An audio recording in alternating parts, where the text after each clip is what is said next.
All right. And we are live. The last word with LordCognito and Ebontis, fresh on that Friday morning campfire. Nice special guest going on. But first, E, what is going on with you, sir? How you been, man? Oh, doing all right.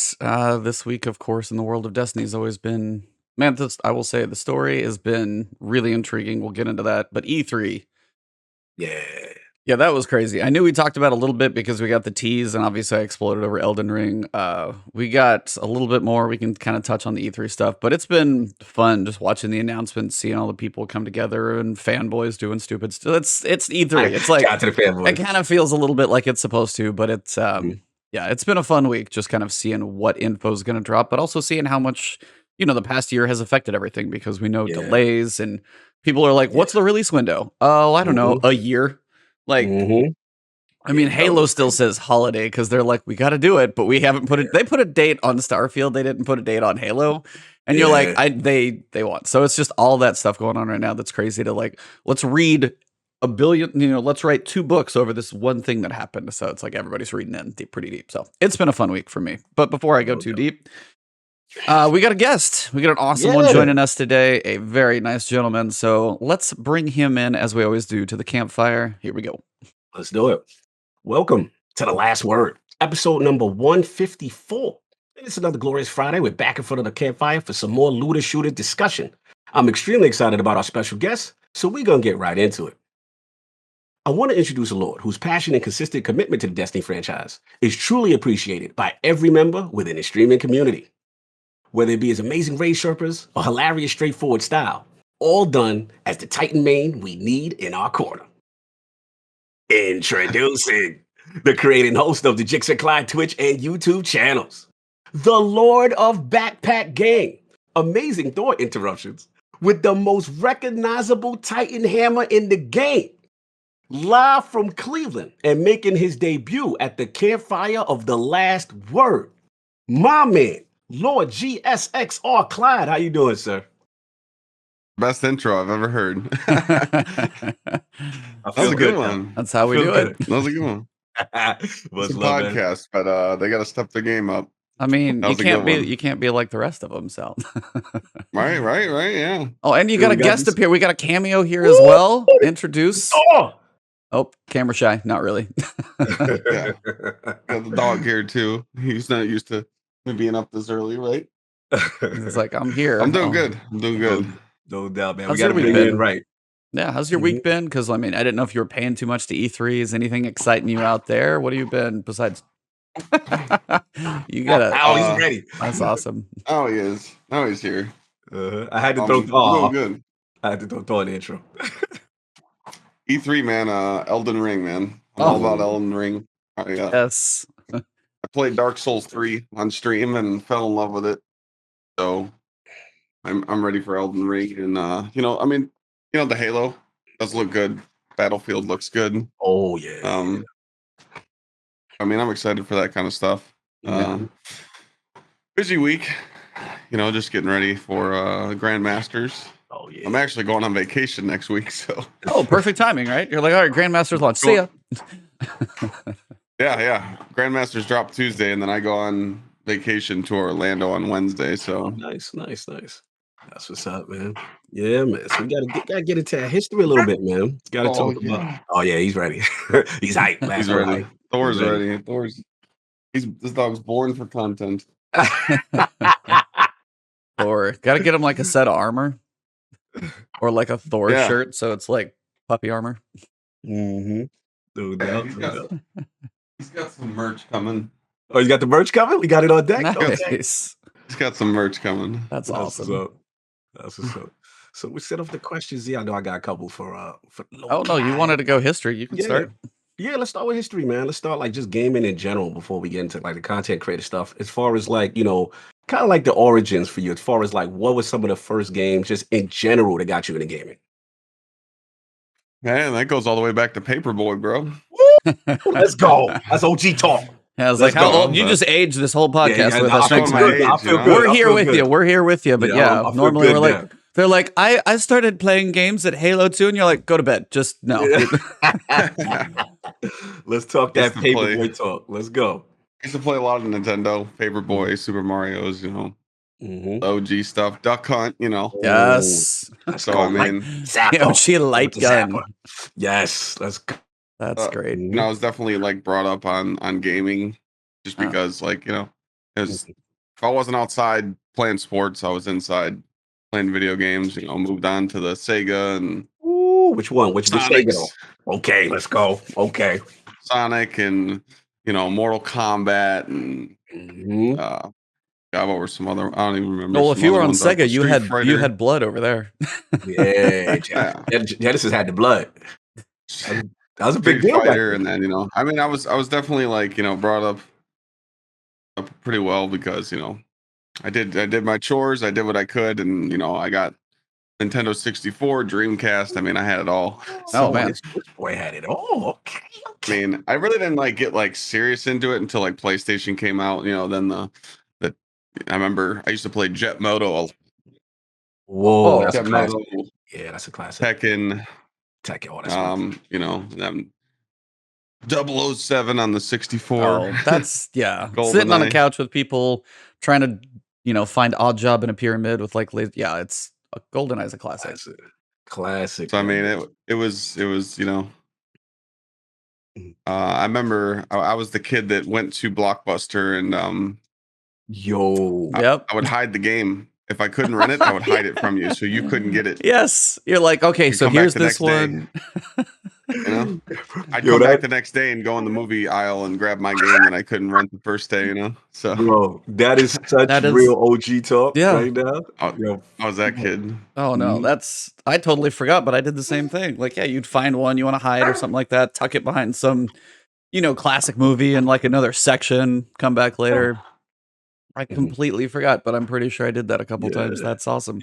What it is about that era, because he takes me back, because again, it was the renting games, renting consoles. That was a thing. Like a lot of young bucks don't know. Like that was a real thing. So it always sucked when you went and it was only like 1 or 2 copies of that favorite game that you were really looking for, and it's always out. Every time you come there, they be like, "Oh, this game is out. It's not available," or whatever. So to have that joint, like put it in a little joint to the side, you know what I'm saying, and then you kind of hide it so that you come back. Now, I respect that. The Blockbuster days, man. Just lost my earbuds first.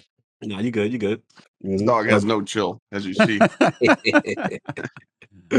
It's all good. We just talk about what's ready. Doing. Yeah. Oh yeah. I mean, that was like going to Blockbuster used to be a thing. You'd be like, okay, all right, the parents are renting a movie, and I'd dive off into the game section, stuff like that. We got a full guest appearance today. That'll be awesome. Yeah, he co-signed. He co-started there. He's not used to this early stuff. Usually, this is when I'm taking him on walks and he's got energy right now. He's used to it. That's okay. We roll. No doubt. Oh, shout out to the dude. He said I'd hover over that return box to see if the movie or game I wanted would drop in. Facts. Big facts. Let's go, dude. Man. Yeah, you're like, oh, what just dropped over there? I saw somebody drop something. Can you check? If it's in? Dude, I haven't thought about that stuff in a while. Oh. That was an era. Of gaming. People Blockbusters were like some were probably smaller, but I remember the one I went to was like, that was a pretty good sized store. They had a pretty good spread. Like Blockbuster was making some money at that point. You want to buy Netflix for $5 million? No, we'll pass. Yeah. That's a bit of a blunder on somebody's record there. No doubt. E, what you got for Clyde? What else you got for Clyde? E? No, I mean, history sounds you're as old as we are. That's pretty much all that pretty much covers. So no question about it. Yeah. No one's old as me. What? No one's as old as you. Brother. I'm sure I got some people in my chat that might beat you. Trust me. There's GMD might beat you. I know a couple others might. So yeah. But yeah, you started. It's like started playing on PlayStation, stuff like that. So obviously, I know you've gone through. You had a business you sold. I've kind of remember in the past year or so, kind of went basically full time and everything, stuff like that. Even though you were doing a lot anyway. So what prompted you to take that transition of? I'm sorry, the dog's interrupted me. I'm trying to not yell here, but he's gonna make me do it. Doggo was like, "Yo, excuse me, He's like, Carl ain't give me my intro." He's like, "Yeah." Well, this is what I deal with on stream every day. The dog is built for content, but come on, don't try to shine today.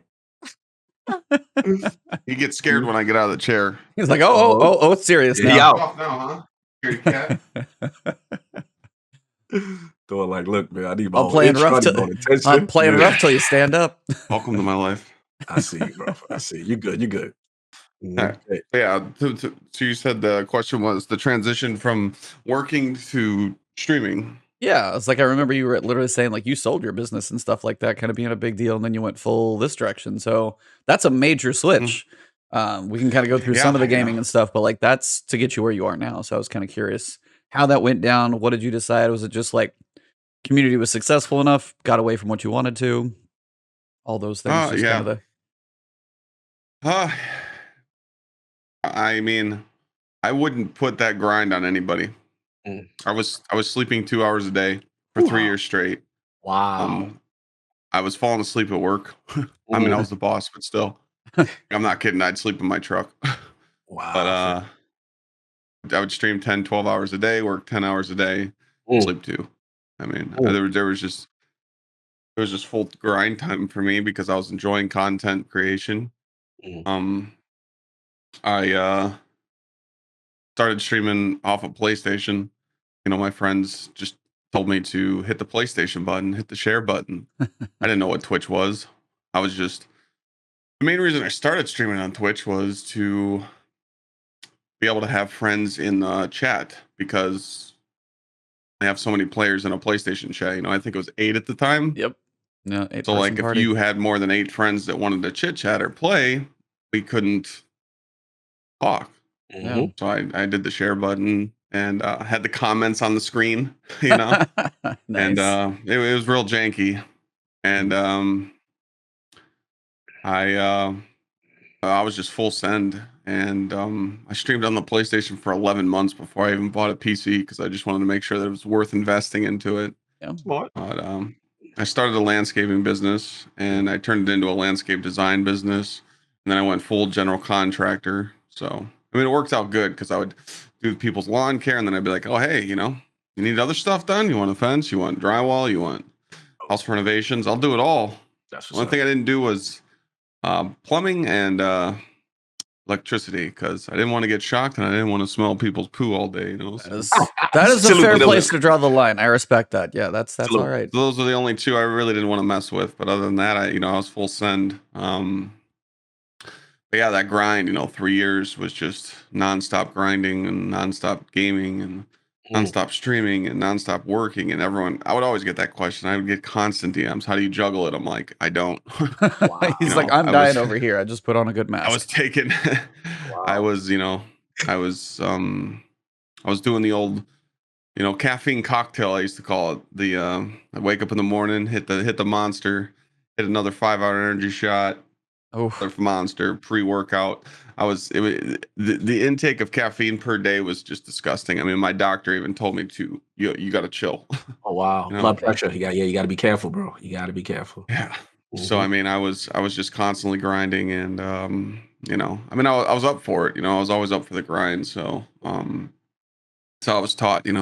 I did 8 years of Marine Corps right out of high school. So oh wow, I was built on discipline, and I pretty much just went full send, and of the idea of going full time was always there, but I was scared. Of course, big decision. And general contracting was fun, but everybody's dad and son and family members now slaps a name on the side of a truck and doing the work now for half the price. And yeah, no, you good. You good. Yeah, you're good. They're doing the work for half the price, and it's. Would you shut it? Jesus. It was just annoying. It was really annoying to be in, and I was getting sick of it. It's the trade was being ruined, in my opinion, just because people didn't want to pay for good work. They wanted these half prices, and I would always give the excuse when I would pitch the sale to them. I'd be like, "You want to go to work tomorrow and work for half price?" They're like, "No." I'm like, "Well, neither do I." Facts. Talk about it. Talk about it. Yeah, that's real. I'm like, "Hey, that's not me." And I've always wanted to get into real estate because that's easy money right there. I told my chat, I said, "Hey, I want to go full time. I want to go full send. And they said, do it. Nice. I sold the business in September. Wow. Well, August. And then I went full time in September. And I haven't looked back. But Salute. it's been a wild ride. Yeah, That's let me back you up for a second because you dropping some gems, man. You dropping a lot of gems, and Thor definitely agrees about the gems you dropping. yeah. But Oh yeah. yeah, like I mean that's real. I mean, because at the end of the day, it's like how do you juggle, real life, the quote unquote, steady job that's like guaranteed income versus what your passion is, right? Versus what you really want to do. Because some people be like, yo, Right.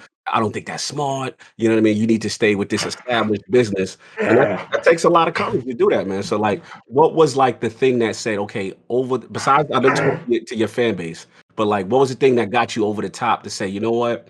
I love this. I want to do this full time. I'm willing to take this risk because I'm not gonna let you gloss over that. That's a big deal, bro. Yeah. No, that's a huge one. Mhm. Kick them out again because get a show off today, bud. You know that? I really tell them that I bust my ass every day for you to get your dog treats. like I don't gets more sleep. mail I than don't I sleep do. so that dog can eat. That's what it's all about right there. Gets more mail in the PO box than I do. No doubt. Oh, that's Give him a that's treat. I hilarious. apologize, chap. No, you are good. No, you're good. You're good. He just frisky this Oh, this morning. is this is dedication to the animal right here. So you guys usually don't see my huskies because the camera's pointed that way, but yeah, every so often I'll be streaming and one will just come in and sit down. It's just like Raya, and Raya of the two. She'll just sit down and just stare. Yeah. Enzo will come in here and like bop my elbow. Like if you're holding a phone, you're on a phone, he'll bop the elbow. But she will just come in and just like You guys stare and don't be know like, me. Nah, you good.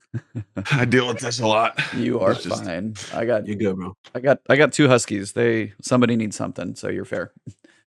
Somebody needs something. But yeah, the transition was he'll shut up, hopefully. It's how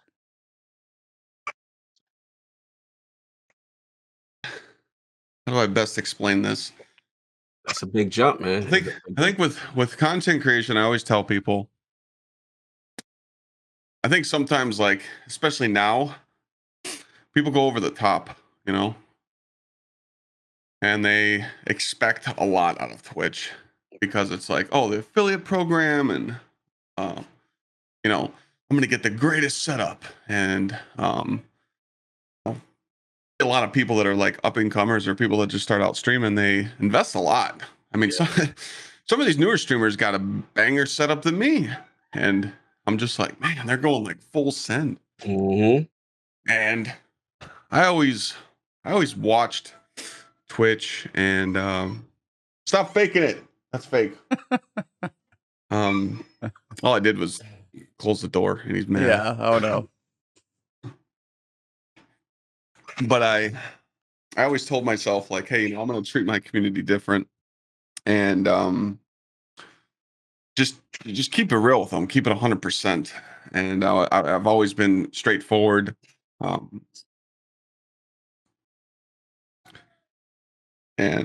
I'm trying to word this the best I can. I'll feel free. So I was always just 100% with my community, and I never treated my community as a paycheck. I hate to say it, but I see a lot of streamers do that. You see them, they literally try and make their chats feel bad. They encourage people to like fund them, like, hey, pay my bills. You need to get a job. Second someone puts a goal up, a donation goal, I want to slap them. Just keeping it real. That's not your chat's job. Don't try and guilt trip people to pay your bills. Like, you can't make that jump yet. And you see that a lot in the industry nowadays, because it's just people just, help me. And I never was like that. I always told my chat, like, I'll see chat gifting subs and I'll tell them to stop. Like, yo, you guys gotta chill, or if there's a lot of hype, I'll do a giveaway because I'll feel bad, but that little generosity right there of always giving back, knowing that you have your community's back, and it goes a long way. my community has done crazy things, broke records. I mean, it's I mean, let's be honest here. Mhm. In streaming, there's a lot of egos, and you got to prove yourself. And I would always just set goals for myself to do, like, oh, I can do this and I can do this, and that's kind of what I did going into full time. I'm like, I need to set a goal here. I wouldn't tell chat. I would just set a goal in my mind, like, this is what I need, and then I'd get there, and then I'd be like, all right, time to set the bar. Time to set. There's no chill with me. It's always you got to do better. Got to do better. As you said, full send all the time. Yeah, you got to go full send all the time, and it's just it's full transparent all the time. Have to be honest opinions on everything. Can't sugarcoat anything, and that works out for me. But I'm not perfect. It's I always look at it as it doesn't matter if people are talking good or bad about you. They're still talking about you. There you go. As long as they're still talking about you, Mhm. and I kind of do. I always thought that, like, man, I'm doing something wrong. How come I'm not like? I felt like I was peaked. I'm like, man, I'm stuck here. I'm stuck on this hill. How do I go full send?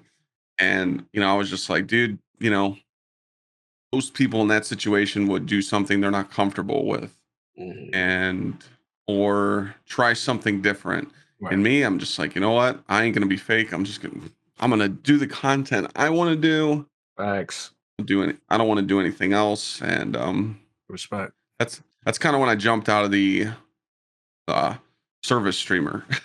Yeah. I used to do, God, back in when I first started streaming, I'd do 15 raids a day.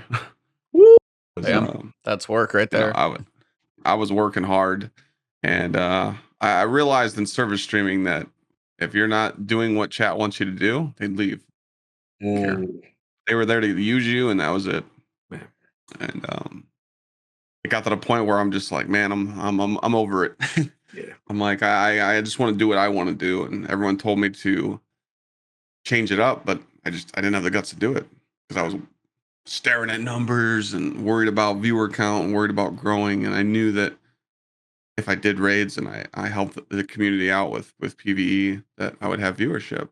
Right. And one day I just was talking to friends, and I was actually talking to Glad and Sweat and all my other buddies I play with, and they were just like, dude, just no balls, man, just do it.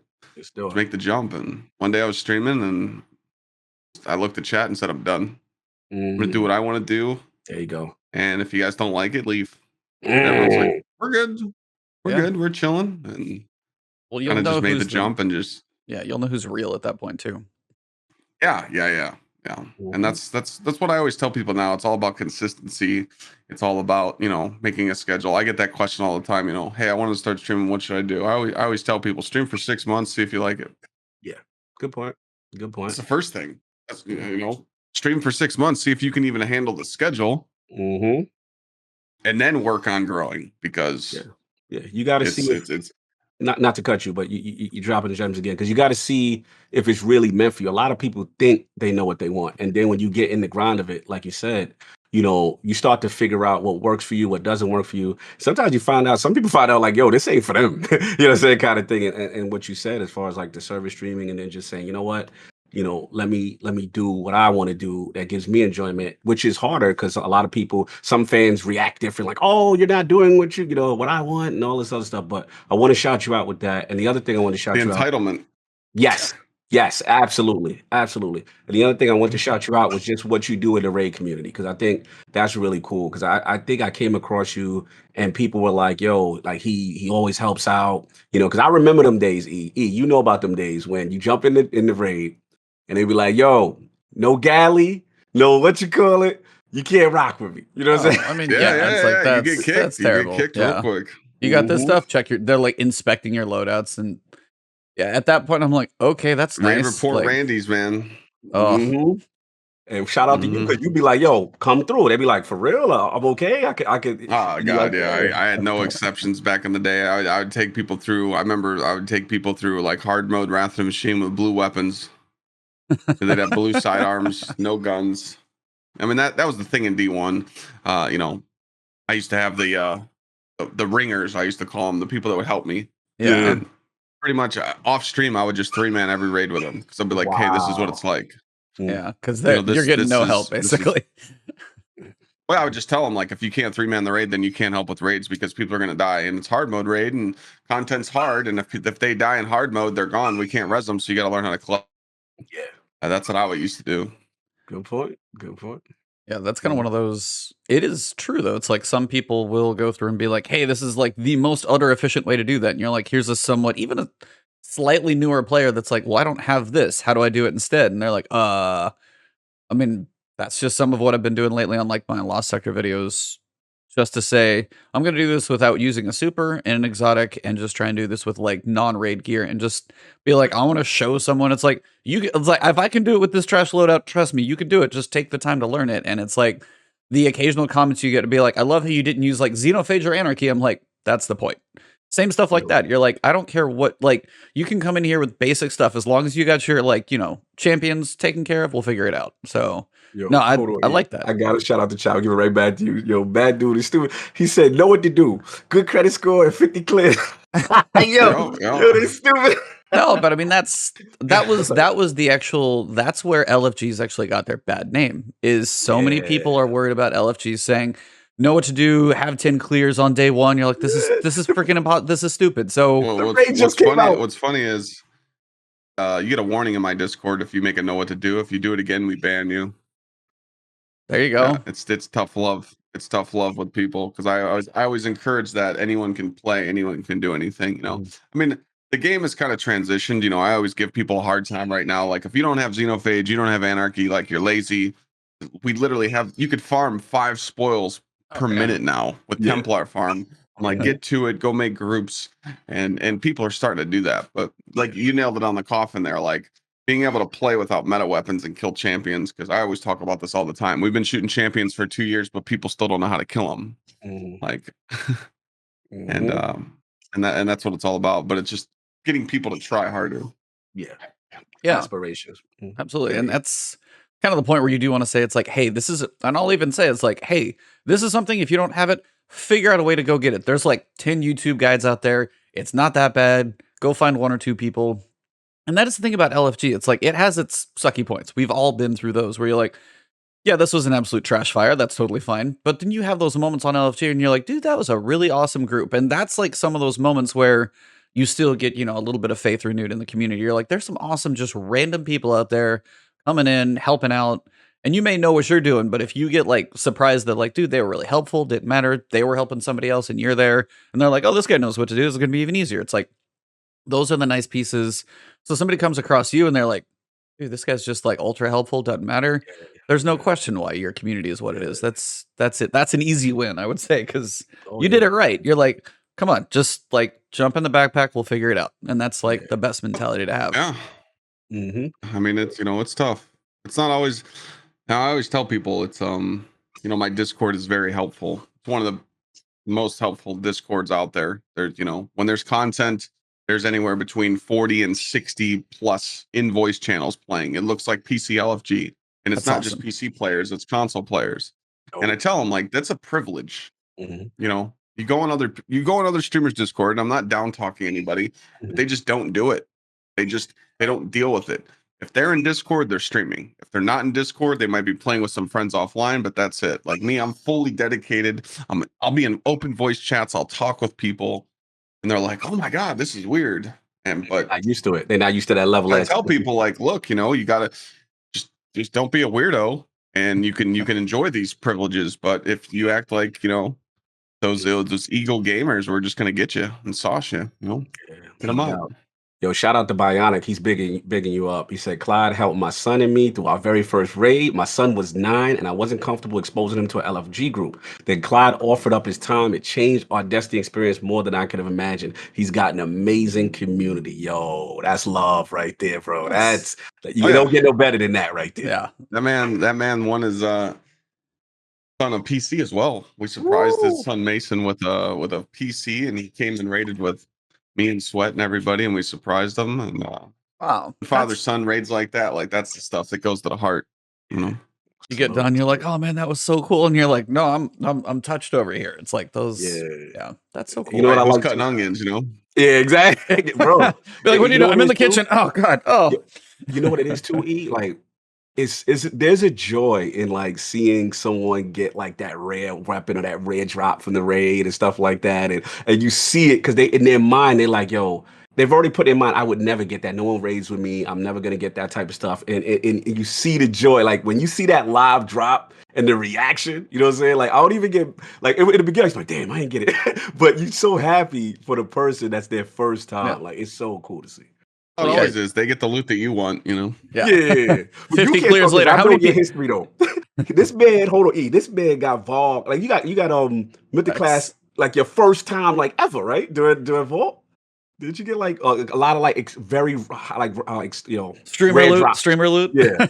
Like when you first Yeah. started playing. When I first started playing, when I first played D1, my first VOG, I got Vex. I didn't know what it was.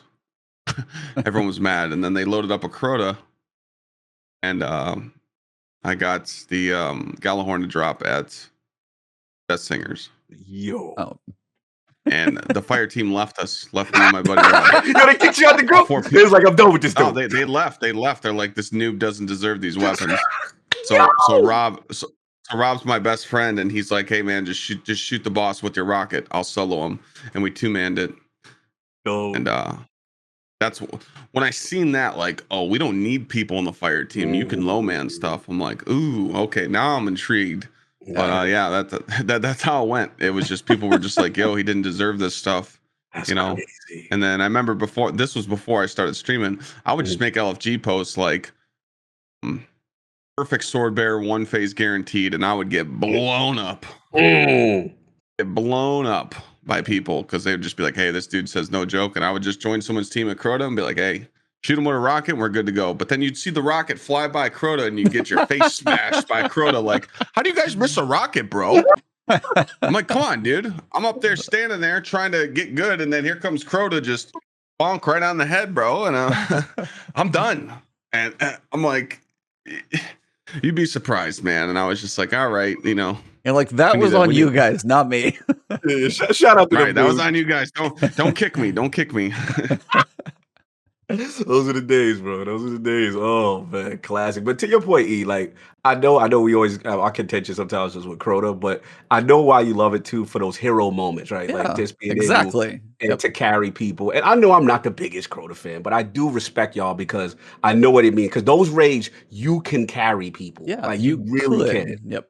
It's Yeah, harder the way they've Yes. designed things now because everybody seems to have a role, and it's harder. It's not impossible, but it is.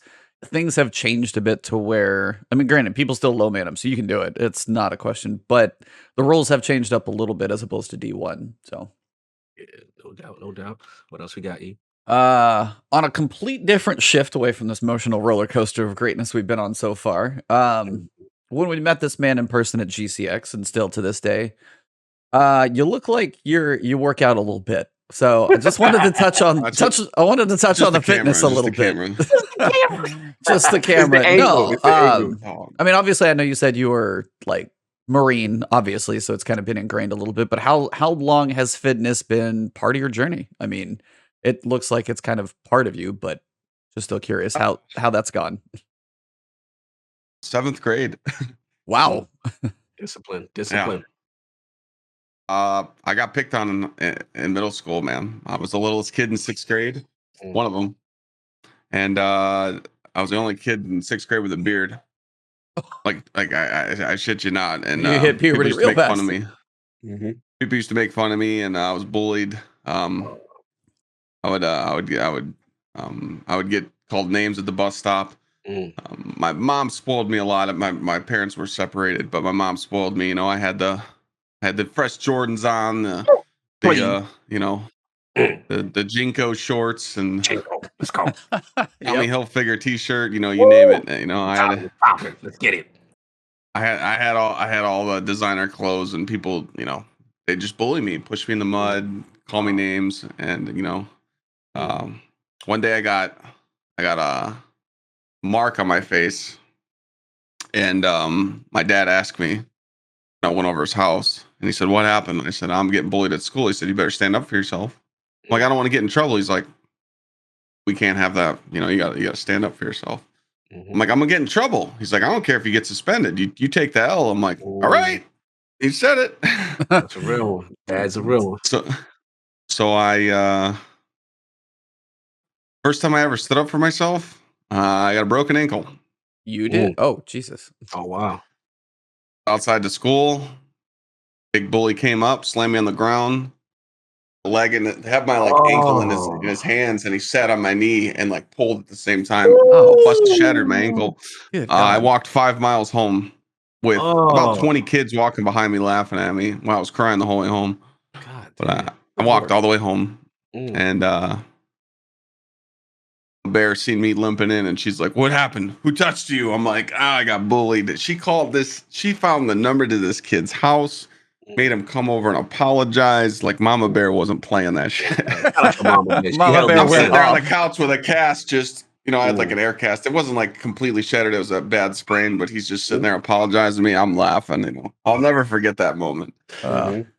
So I healed up, and and I told myself like, dude, this can't happen no more. So stay back to school. Ankle was healed. I went up and went after that kid like Ralphie on Christmas Story. I'll tell you what, I jumped on him. I just didn't stop. I stood up for myself and put the bully down. Let's just say he didn't bother me no more. And and I just told myself like, what can I do? And I remember 7th grade, I'd see the pep rally of like the football players that get announced, and they'd be in the gym, and they were like the big deal. Like, oh man, they got jerseys and they're getting announcements and people are calling out their name. And I'm like, I want to do that. So I started playing football. So what position? What position? What you was rocking? I was a linebacker and a fullback. That makes sense. That makes I perfect can sense. see that. So like the growth spur I hit going into 8th grade was just monumental. Like it was just insane. I was probably one of the biggest kids in middle school. Going into 9th grade, I was 230 pounds. Damn! Wow. Yeah. By sophomore year, I was 265. And that's when I was the brick house. I mean, I was, I was probably one of the biggest kids in the state in Ohio. With pads on, you're looking 300. So you're just a monster, and I would just run people over. Yeah, I'm sure. I was really He's stupid. really disciplined. I'd go to school at 5:30 in the morning and start working out. Oh wow. And you was on it. You was on that type of time. I was full send, yeah. Yeah. And senior year, I tore my ACL and lost my scholarship. I had a scholarship to Iowa.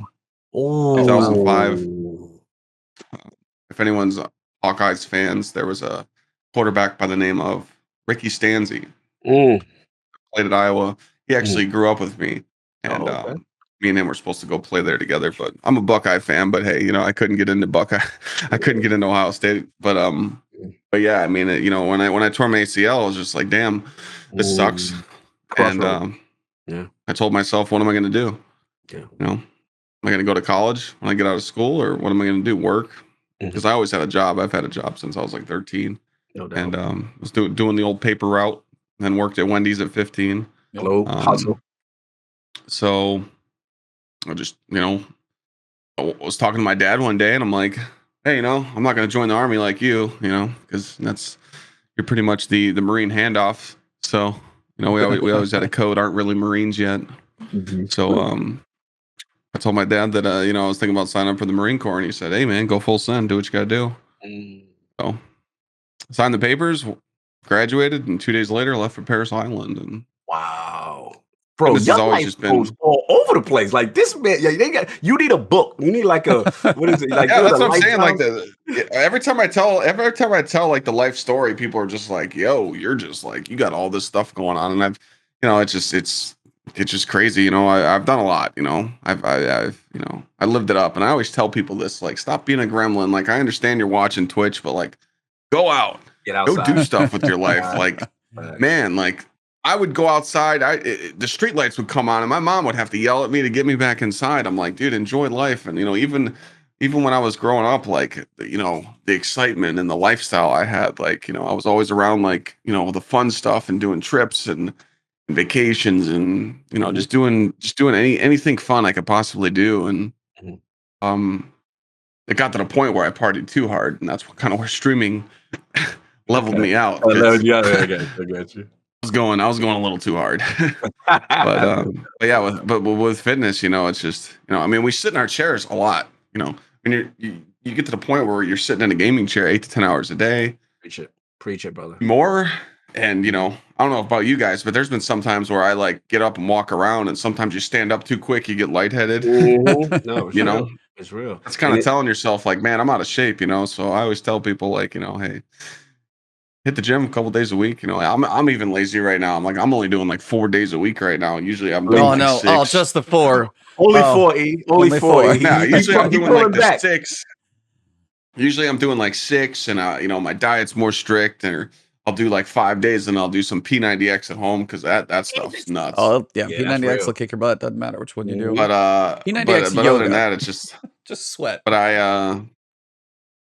I definitely like chilled out. But I mean, I've lived that life to where like, I mean, I used to weigh my food, count my macros. Okay. I always tell the joke of I'd watch people eat a cheeseburger and I would drool. Like I wouldn't. I'm telling you, when you stare at someone eating food, you got a problem. I would literally stare at them. I'm like, oh, that looks so good, and I'm like, I was shredded. I was like 230. I was like 225, just cut, 8% body fat, just on it.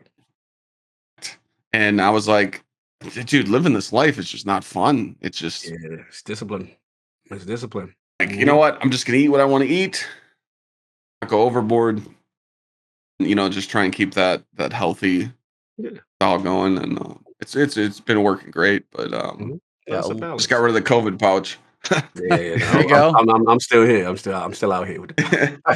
That's kind of the thing. Like keep your like. Obviously, don't have a cheeseburger every single day, but if you got a craving every so often, the craving's only going to get worse, as you said, when you're staring at people eating food. Yeah. So it's like if you do satisfy the craving in small moderation, you keep your sanity. You can stay healthy. That type. It's balance. It's like if you want a cookie, have one cookie. Don't buy the package and eat the whole thing in the kitchen. Like moderation. I mean, I've tried everything. I've tried meal plans. Meal services, and it just got to the point where I got bored of those. You get tired of it. Yeah, I know. Mm-hmm. I do need to stop being lazy. I would like to do more meal prep because I mean, it's nothing's nicer than having a meal already prepped, especially for streaming. You just go in the fridge, grab the Tupperware, warm it up, you're good to go. But I couldn't do that. But I call my mom's my Uber Eats now. Oh, salute the mom. I live about a mile from my mom. She lives down the street, and there's we have a shared account, a shared bank account just for like certain bills and stuff. And I always, if someone tips me, and that's where all the Streamlabs money goes, how you got to like withdraw the deposit and stuff. Oh, yeah. So I'll throw some money in there, and she'll be like, oh, I gotta buy something. And I'm like, oh, just, that's your money, So I help her out, help moms out. I'm big in family. So, I mean, she's my ride or die, but, absolutely. She got nosy one day and she's like, Clyde, I'm looking at all these Uber Eats, DoorDash, you're spending way too much money. I'm like, okay, mom, you my CPA now? She's like, why are you spending all this? Why are you spending all this money on this food? I'm like, I don't want to cook. She's like, the money you're spending, buy the groceries and cook for you. I'm like, wait, what'd you just say? Mom's cooking? Let's go. Let's go. I'm like, you know what? Buy your own groceries, pay your own bills. Tell me how much you need. You want to cook for me? So like now she'll just knock on the door. I'll be like, I'll be right back, Chad. Uber Eats is here. And she'll just bring me some monster meal. Fire. You know how mom's cooking is. It's not just dinner for me. It's dinner for 3. Yeah. Or more. Yeah. You're like, you're going to be eating on this for a day or two. Big dinner, fresh salad. Like, and Chat's looking at it like, you're spoiled. I'm like, yeah, but shout out to Bob. Shout out to Bob filling up. That's fine. Mom's be hooking it up. That's fine, man. Salute to you. But I'm glad you mentioned that, E, because I know we move on, we're going along, but it's important. It's important with health. And I think for us, I know, E, I salute you because, we kind of big trying to get gamers to stay on the fitness thing. Because look, we love these games. We playing these games for hours and hours. But at the same time, like you said, Clyde, it's like sitting down, being, not moving around, just and not getting outside. A lot of guys and girls are not getting outside and do anything. So you're just staying stationary so long, the weight comes up, then you got the pandemic. So it's like, we always try to put it out there. Like for me, I know me personally, I'm always putting the hashtag health is wealth, get outside, go to the gym, even if you, whatever, the fact that you're there, right? Oh, I always say that. I'm like, just go there and walk on the treadmill. You're there. Yeah, Yes. something is better than Yeah. yeah. It's So like you're there. yeah, it's like I teach fitness kickboxing classes, so I've seen everybody who walks in that door is typically afraid to even walk in the door in the first place, and if they hear something like kickboxing, it's like, oh, can I even?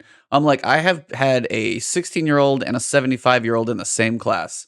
Trust me, like we can make this work. I've had it. It's the biggest thing is try, and a lot of people worry when they start trying to do fitness is like, I don't know what to do. And I was like, I guarantee you, if you ask, more people are actually typically going to be nice about it, helping you. It's like, see, or go look at, there's a lot of information out there and just like, but yeah, it's like, even if you do 50% of a workout that day, like you wake up on the wrong side of the bed, you feel like crap, 50% is a hell of a lot better than nothing. So it's like, if it's something to start. It's good.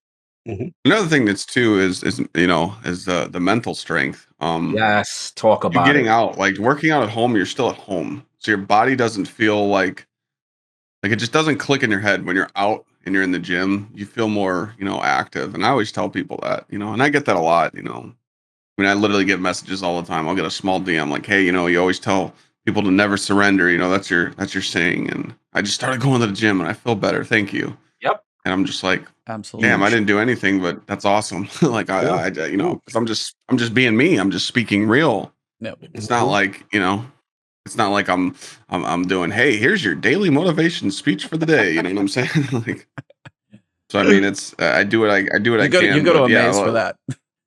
Yeah, exactly. Amaze will get you going. Amaze be getting me hyped, so I ain't gonna front. Like, But I mean, it's all about it is important, and that's what people don't understand. Because again, to me, I feel like as a streamer, I feel like you should definitely keep yourself healthy because you need that energy.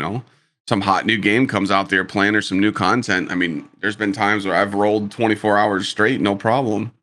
But yeah, it's real. Except for that time I did 24 hours of Seraph Towers. That was the roughest time I've ever had in my life. I don't wish that on anybody. I wish that on nobody. No, that was the hardest one. That was tough. Snoozing. I mean, but you could literally almost do that falling asleep. Probably. Oh, I was literally falling asleep. It was tough, but like chat was there and we were vibing and we were talking and like chat helped me through that one. Like the other 24s I've done, like I've been fine. I'm kind of like I keep the energy going, but like chat was there talking to me. People were checking in, like, hey, do you need me to come play? Or some people would that would join my fire team or be on the same planet. Yeah. Because we were doing Seraph Towers, they jump in Discord and they talk, and they'd be like, hey, I'm gonna come talk about some topics. They'd keep my energy up because man, I was like, dude, this is rough. Yeah, that's dedication. That's dedication, bro. That's the crazy yeah. I think hopefully Bungie learned on that one because that was special level of torture for some of you guys. I did not partake too much. I did a few, but I was I stepped back a little bit on that one. Nope, the door. Yeah, no doubt. But yeah, real.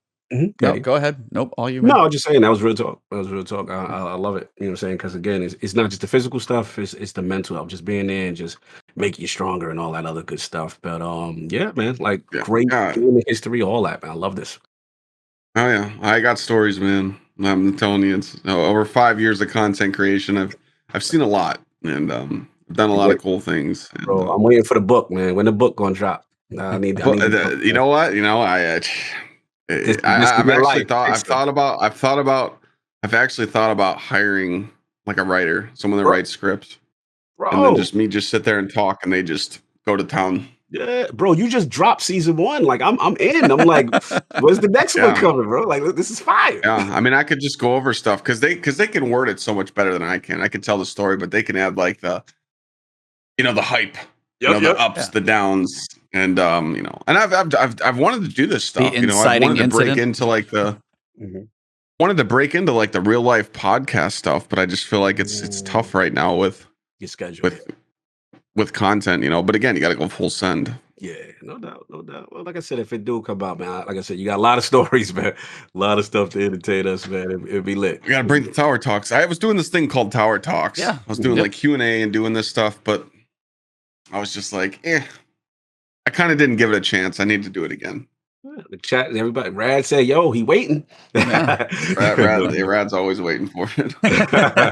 No doubt. What we got going on with this game, E, man? What's Oh going yeah, this on, whole man? Destiny thing that we played a little bit. This Yeah. damn game. What's going on? We're coming close to Grandmasters. Those are going to be starting next week. We'll cover those in a bit. But as for the world of the Vex Network, as you guys can see if you're watching the video, the Vex Network changed a little bit. Quaria seems to have injected it with a little bit of the take-in flavor. And yeah, we got some suspicious characters now hanging out in the tower, and we've got some weird stuff happening. So, Cognito, I actually wanted to pass it to you because I know you were chomping at the absolute bit to try and talk about what is going on with our characters in the story. So this week was an interesting one, and I know Tassie did a video, Tassie did an article, like all this stuff is coming to light. So what's going on in this world right now with at least the story, sir? Let's get it. Let's get it. First of all, shout out to the dude in the chat because they were clowning me. And New Rad, I'm coming for you too because y'all were clowning me. Y'all were saying I was on some Scooby Doo theories, and I'm telling y'all, I knew what was going on. But this week, again, it's been phenomenal. You know, I've been really looking forward to every week. You launch the mission, you do the override, you do the expunge, and you learn a little bit more, right? So we going through it. And I'm like, okay, as soon as you get in there, the expunge, you're seeing the taking energy, thinking, I'm like, okay. You start learning, Mithrax starts, schooling us about, Quaria. So everything's coming together, you know what I mean? And then you're starting to hear, okay, they're figuring it out. And then at the end of the mission, Ikora's like Savathun. She played us. Oh, this is crazy. So Played us. yeah, big time played us. So now I'm like, okay, my man Osiris is sus again. Man. So like he comes out, he's like, yeah, so I think we should trap Cora. We should catch it. So Mithrax is like, hold up, like that's not advised. Like I really don't. We should destroy this threat. And Osiris with the sus, comments again. It just we need to study this. Imagine the things we could learn and all this other stuff. Right. So as that continues, then you go back to the tower, I believe, and then you speak with Mithrax a little bit more, and then you speak to Ikora. And Ikora drops the most chilling thing for all the people who are down with the Osiris is suspect theory, where she's like, look, you can't trust anybody. She obviously checks Lakshmi because she on her make the tower great again stuff. Oh, she Checked her hard. that voicemail was so when I went to go check, I was Lakshmi was like, and then I was like, and then she took over. I was like, yo, Ikora pulled up though. She's like, no, we're not gonna be doing these wild messages over the loudspeaker. You gonna stop dividing us. We need to be together. So that part was fire. I love that interaction. But then, Osiris, Ikora goes, I gotta lock everything down. And I can only trust Osiris. From now moving forward, only Osiris is getting all the information. And that's when it really gets chilling. And then the final part is if you read the lore entry, and they talk about a shadowy figure, which appears to be Savathun, and talking about being in someone's body, and this form is tough to maintain, and everyone trust me, but I'm lurking in the wing kind of thing. And look, this season narratively is shaping up to be one of the best. We got to see where this thing's going to go as far as the reveal of when they're going to reveal it. But by all means, it looked like Savathun is among us. Most likely, my man. I don't know if Osiris is dead. I don't know if he's being controlled, but something's going on. It was chilling. Fantastic writing by the narrative team.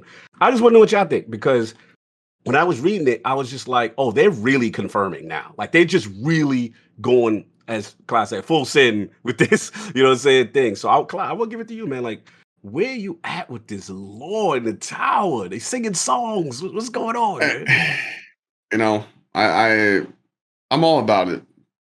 I'm not like Lord Daddy, I'm life. But I always tell people like this has been anticipated since we learned the Taken King lore. We found out that it was, Oryx and her two sisters, because Oryx used to be a female. Yes. And Savathun and Xivu Wrath, and everyone was all hyped about it, and we wanted to know what was so special about them, and we've been teased with Savathun, is it because remember when we all saw the trailer for Shattered Throne, we thought that was Savathun. Yes. Oh, who is that? What's those knights? So we're all about it, but it just I've learned to not get too excited, and this is just me keeping it real. Don't take it with a grain of salt. It's just I'm patiently waiting, but the teasers are just killing me. Like I just want to know what's going on. Like are we going to see Savathun at the end of this season? I wouldn't think this one. I would think going into next season, but you just never know. But Choreo, that all that stuff's hype for me. Osiris is mad sus, but if you pay attention to lore, if you've paid attention to things on the internet, there's been some supposed leaks that this was going to happen. So, but I think they're getting ready to drop the pipe bomb on us soon, to where we kind of start to see the story unfold, and that's kind of what I'm hoping for is next season. Especially there's like 70 days left of this season. When we go into the next season in August, like hopefully that full ride into Witch Queen, we just see the lore uncover, and I want to see like so much lore. Yeah, Witch Queen. Like I know they want to bring us the content, but like we need to see the story unfold, like why everything happened, like why everything leading up to this was here for a reason, and that when that lore unfolds and people make their videos on all the lore of got to Witch Queen and what does it mean in Witch Queen for the content we're doing, like let's just say we slay Savathun, like what does that mean? Like I can't wait to see it all get explained and kind of just unfold for us. no doubt. I gotta talk to you because I know you brought that to my attention quickly.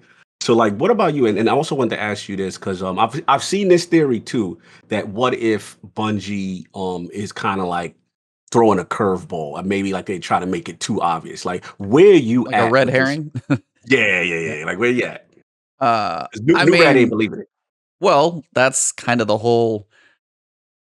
And like New Red literally said one thing, and I was actually I've been wondering about that line specifically because piece of the lore that has been kind of going around is like I walked through the city on broken legs, and he literally said Osiris ain't limping, and I was honestly wondering if that's kind of a metaphorical way to say I walked through on broken legs, as in he's no longer a guardian, he may be like broken on the inside. Mhm. But then you go down, it's like, who's limping? Nobody's limping around the tower that I know of. No major characters like having issues. So it's like, is it broken internally? Is it broken mentally? Right. I was wondering how that phrasing, because it's said in a very specific way, and I was very curious why it was said that way. But yeah, it's like Does it? no. No, What were you gonna no, say? I was just gonna say, does it raise any doubt for you that like if it's not my man, right? Is there anyone else you think these descriptions could fit? Person of influence, when they look at them, they get the trust of people. Is there anything maybe I'm missing? Because so some say, some theories that say maybe that Bungie's trying to throw the curveball on us. I mean, of course they would want to keep it interesting. So I mean, if you surprise you with something, there's little breadcrumbs here. It's like Lakshmi being the one would almost be too obvious. She's got her motivations because she looked in her future machine. She was scared last time for the Red War, and it came true. So this time she's looking in and be like, "Hey, the Fallen are sus because I saw this thing." But there's, it's completely out of context. You don't know if Mithrax was helping the tower when things go down, but she does see something bad coming. So on her side, I don't think her motivations are bad. She's just going around about it in the wrong way, and she's kind of going for a bit of a power grab. Right. As for Osiris, like a lot of things are pointing his direction because he jumped on the chat with you and Mithrax, and he's like, "You got access to this channel," and like didn't know. So it's like, has he been listening to everything the whole time? Xrad is mentioning like the Crow. Like the Crow has kind of been under Osiris's tutelage. You got Mara, who's potentially going to be that way. Is that like a ploy for Savathun to mess with Crow, maybe turn Crow against her sister if Marasov comes back? Because there's so much sitting out in the wings between the Darkness, Marasov. We kind of, lost track of the Cabal for a minute this season. Maybe they'll come back. Title. Idol, yep. And then Saint and Osiris are obviously close and friendly, and the power between those two theoretically could be a lot. So, Right. I mean, there's a lot that points to Osiris. There does seem to be, but in turn, if they do pull something, I don't know where it's going to come from because to me, there's not like an obvious other force that's going to be coming in. Right. So, I mean, the fact that it's just like, it's almost too obvious when Icore's like, "Hey, I just gave Osiris like the access to the mainframe." Like, that's like, "Hey, we're going to launch Skynet here in about 5 days. So we're going to be totally fine." Right. It's like, it's heading that direction. It's like, this seems bad. since he's already been questionable, it's like, he kind of lost, his ghost, so he's no longer a guardian. I think it was Tassie who was doing his video, and it was just the idea that Tassie's in his bag. Yeah, shout out to Tassie. but it was the idea that like maybe Savathun obviously couldn't, corrupt Osiris while he was a guardian because the light was there. But now that he's not a guardian or lost his ghost in his light, he doesn't have the power or the force to keep Savathun at bay. So you can read a whole lot into all this, and which is where I kind of love this the most. But it's also, as Clyde said, it's like the tease is killing me. And this is like watching like 2/3 of a movie and be like, all right, come back next year. Tune in next week. Yeah, like you get your page in the mail a week, and I've said that probably a little while. But I was like, but at this point, I'm like, I just want to know. I want to finish the book. Like, I want to know what happens. Yeah, I know the seasonal content has, and again, it's like we're talking about it every week, so it's like a weekly TV show where it's like it's in the conversation. It's got enough, like there's enough depth to it that you actually have something to talk about. It's like, yeah, I'm just waiting for the next like story beat to show up from Eris at the tree. Like that wasn't quite as intriguing. Here's a word or something. This time you got actual drama, subterfuge. You got a whole bunch of stuff going on, and I love what the level that the storytelling is at right now. I just I think I'm along for the journey because like Osiris seems like the obvious choice. The curveball would be fun because Osiris is like the fanboy. But I mean, if Osiris lost his ghost, he's not a guardian. When they do, like, whether it's now, season 15, Witch Queen, somebody I think has got to fall. Yeah. For the impact of the story. Whether some people at first thought it was going to be Zaval and be like, that would be huge. But I don't think you can ever get rid of Lance Riddick. That would be that'd be too. You lost Nathan Fillion. Please don't get rid of Lance Riddick as well. We got one big voice actor left. I will say shout out this time when you were listening to Ikora, the voice actor for her is doing an extremely good job. She's nailing like the role. It's like there's subtle differences between her and Gina Torres, but no, she's crushing that role. But I mean, I think Osiris would be a big enough character that we've now had enough interaction with. If something goes down with him, it will have an impact, as opposed to say like Lakshmi, if she's if she's actually doing bad things, it's like, well, yeah, she was around. Most people didn't know. It wouldn't have the impact. So I want the story to like hit. And I think it's going to take somebody big to do that. So the last point I make, and you're on fire. You're on fire. The last point I make is I think for me, for it to hit really different, like would be, I think, shout out to GMD Geek. He kind of like, he said, what if like, if it is Osiris, like what if Saint 14 find out? You know what I'm saying? And it's just like, like I want that discovery moment. If they could pull that off, where even if they leave it at a cliffhanger and then someone catches him in the act or the transformation or something like that, I think that could hit different. Then we get left off with that type of reveal. And then obviously Witch Queen is coming and, hopefully that Taken Queen raid. Like the potential for story building up until like Witch Queen and then after that, the whole Lightfall thing. I think this could be, they got potential to go Taken King vibes even better if they do it right. Cause I like this whole deception thing. If they do it right. Yeah. I liked what you said, Clyde, about more about kind of the motivations of Savathun, a little backstory. They've had these like ink blot storyboards or however you want to talk about them. A couple of those last couple seasons, we've seen those moments. And I would love to see the way we saw like how the Fallen saw the Traveler. I would love to see some of that for what Savathun has been kind of seeing and viewing when we like roll into Witch Queen, get one of those to kind of explain. We already know Savathun's it. We know we're going to be working on trying to face her at some point. Hopefully she's probably a raid boss it's not a joke.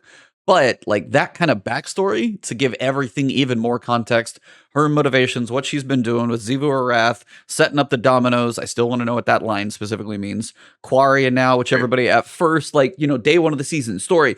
Oh, was that the glimpse of Quaria right before you get kicked out? And then now it's like Quaria's mentioned in name. You're like, okay.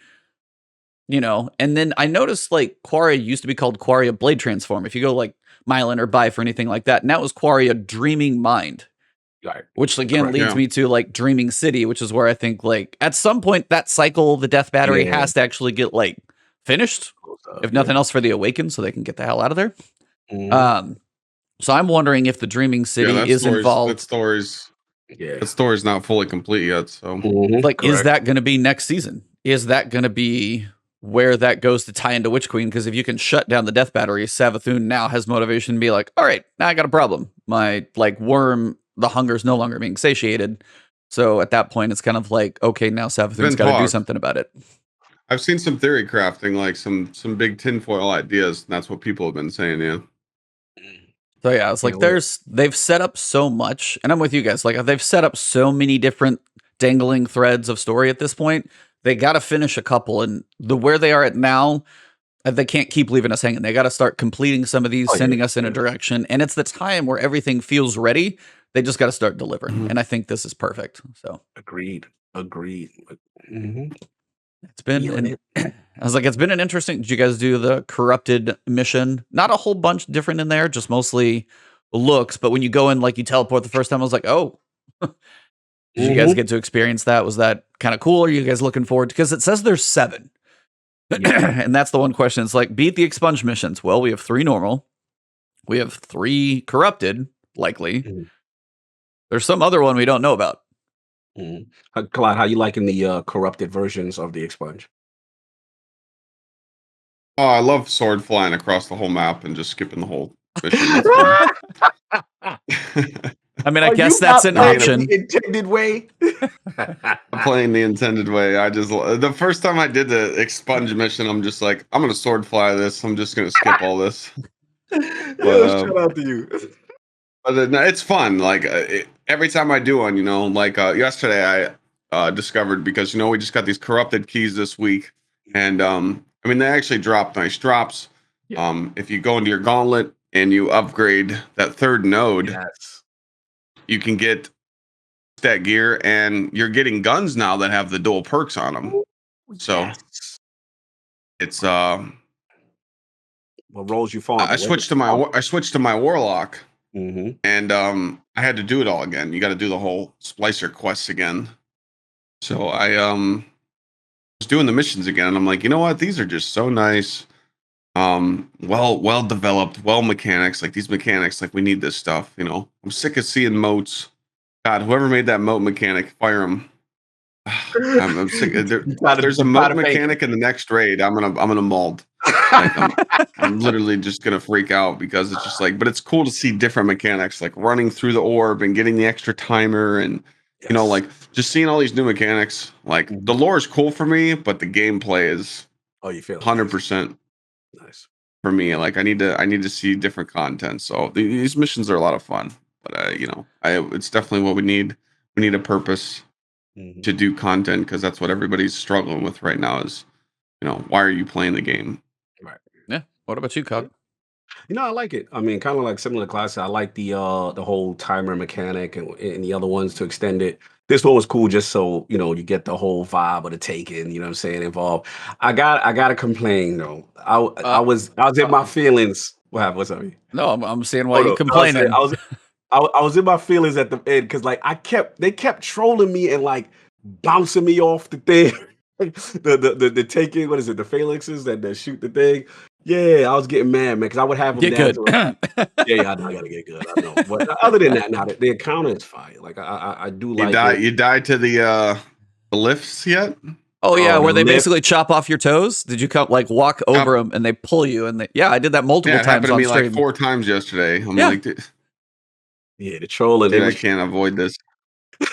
The trolling was in effect, man. But now, like I said, I do like it. I liked it. They changed the pace of it, and I like that they added like triumphs for like speed runs and stuff like that to kind of incentivize you to go in there and stuff like that. I gotta unlock that part though on the in the gauntlet.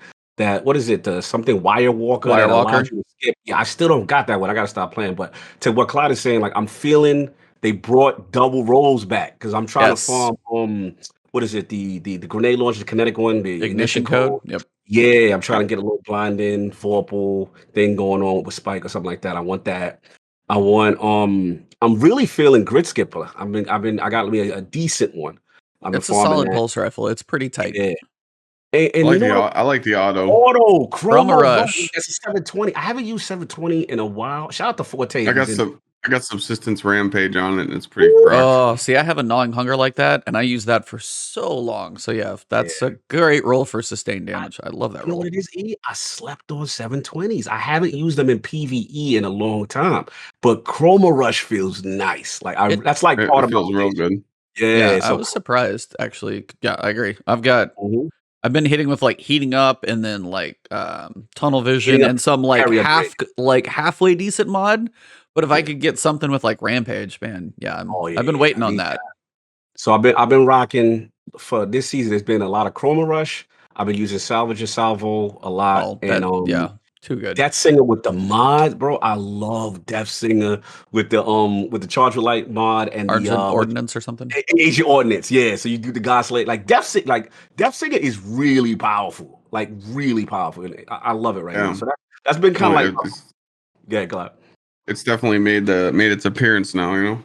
Yeah, it's good to see. I like when like exotics that haven't got used in a while, and they have kind of like artifacts that kind of cater to a specific style. Obviously, grenade launchers are lit right now, but I'm loving Death Singer. I can't take it out of the heavy slot, man. I mean, for like regular content. Now, if I'm doing VOG, I'm not using Death Singer for the most part. But I'm definitely shout out to the dude. Yeah, Agent Ordnance, One Mind Decree. Yeah, man. Like you get the cells on the void, splash damage. I've been loving the artifact flows, like different little builds and stuff like that, and energy accelerant and stuff like that. I'm just gonna keep screaming. Let me unlock more of that artifact. Yeah. Stop charging me every time I want to change the damn artifact. Yeah, Please. just open up a little more stuff. It's annoying. It's that's just one of those quality of life things.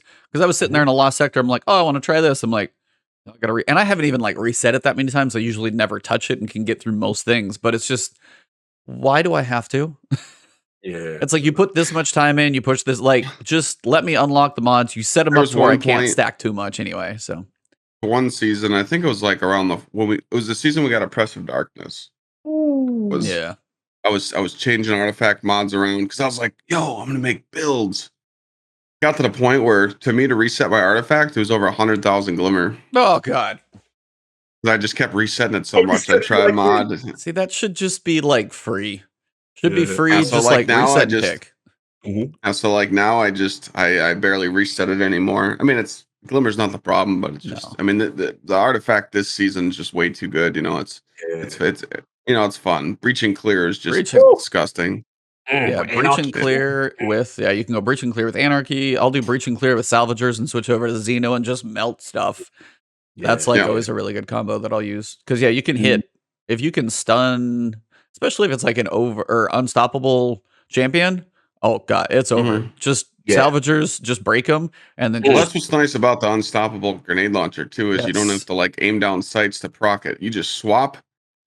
got that 3 shoot, seconds. stun. Yeah, so there's no waiting because a lot of people, you'd be surprised how many people struggle with stunning champs. You know, I help people with Nightfalls and GMs. And you tell people stun the champ, 3, 2, 1, shoot them, and they don't. And you're the last guardian standing. You're like, oh man.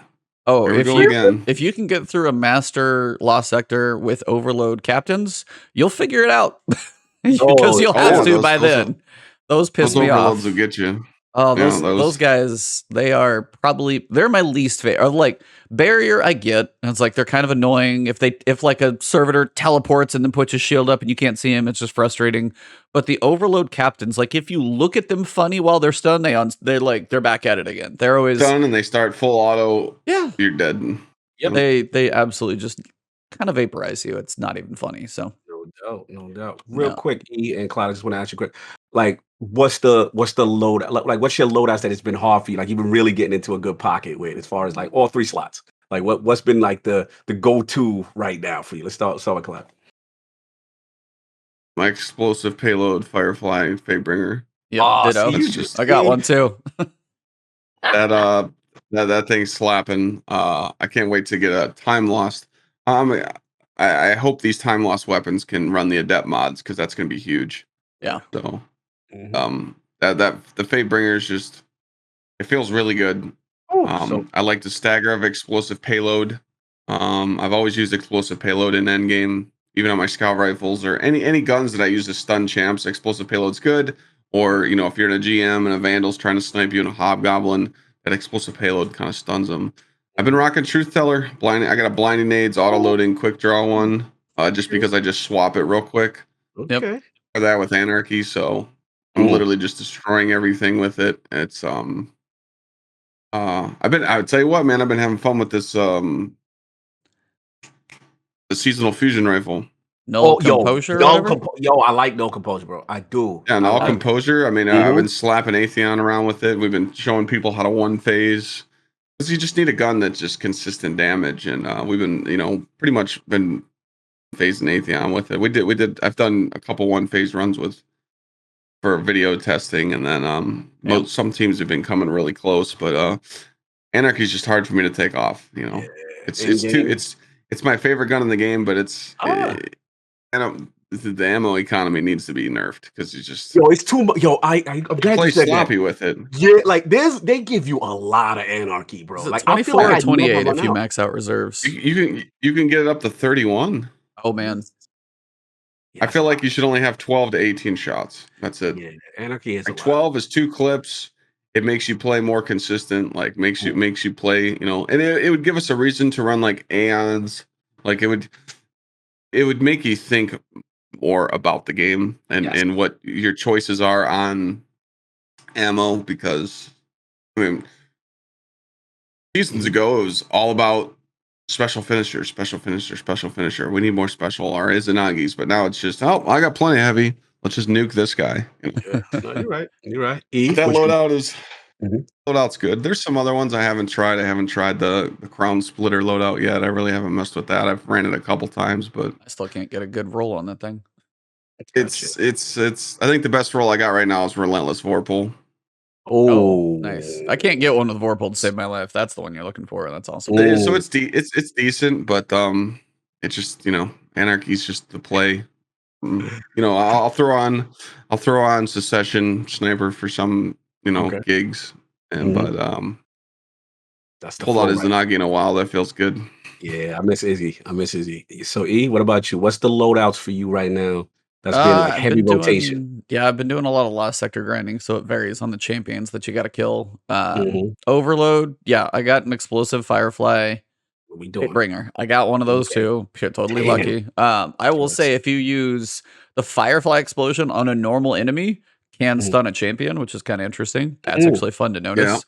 Okay. And then just kind of messing around with the mods, like if you stun a champion, the stunning a champion, it's like Sundering Blaster. I forget what Thundering it's called Blast, by now. yeah. When you like, because the barriers always have somebody around him. So if you stun a barrier champion, finally kills everything around him. You're like, oh, that's Oh, so much nice. better. So it's almost got that group explosion effect. Yep. Okay. Yeah, that one actually helps if you're clearing some of those out.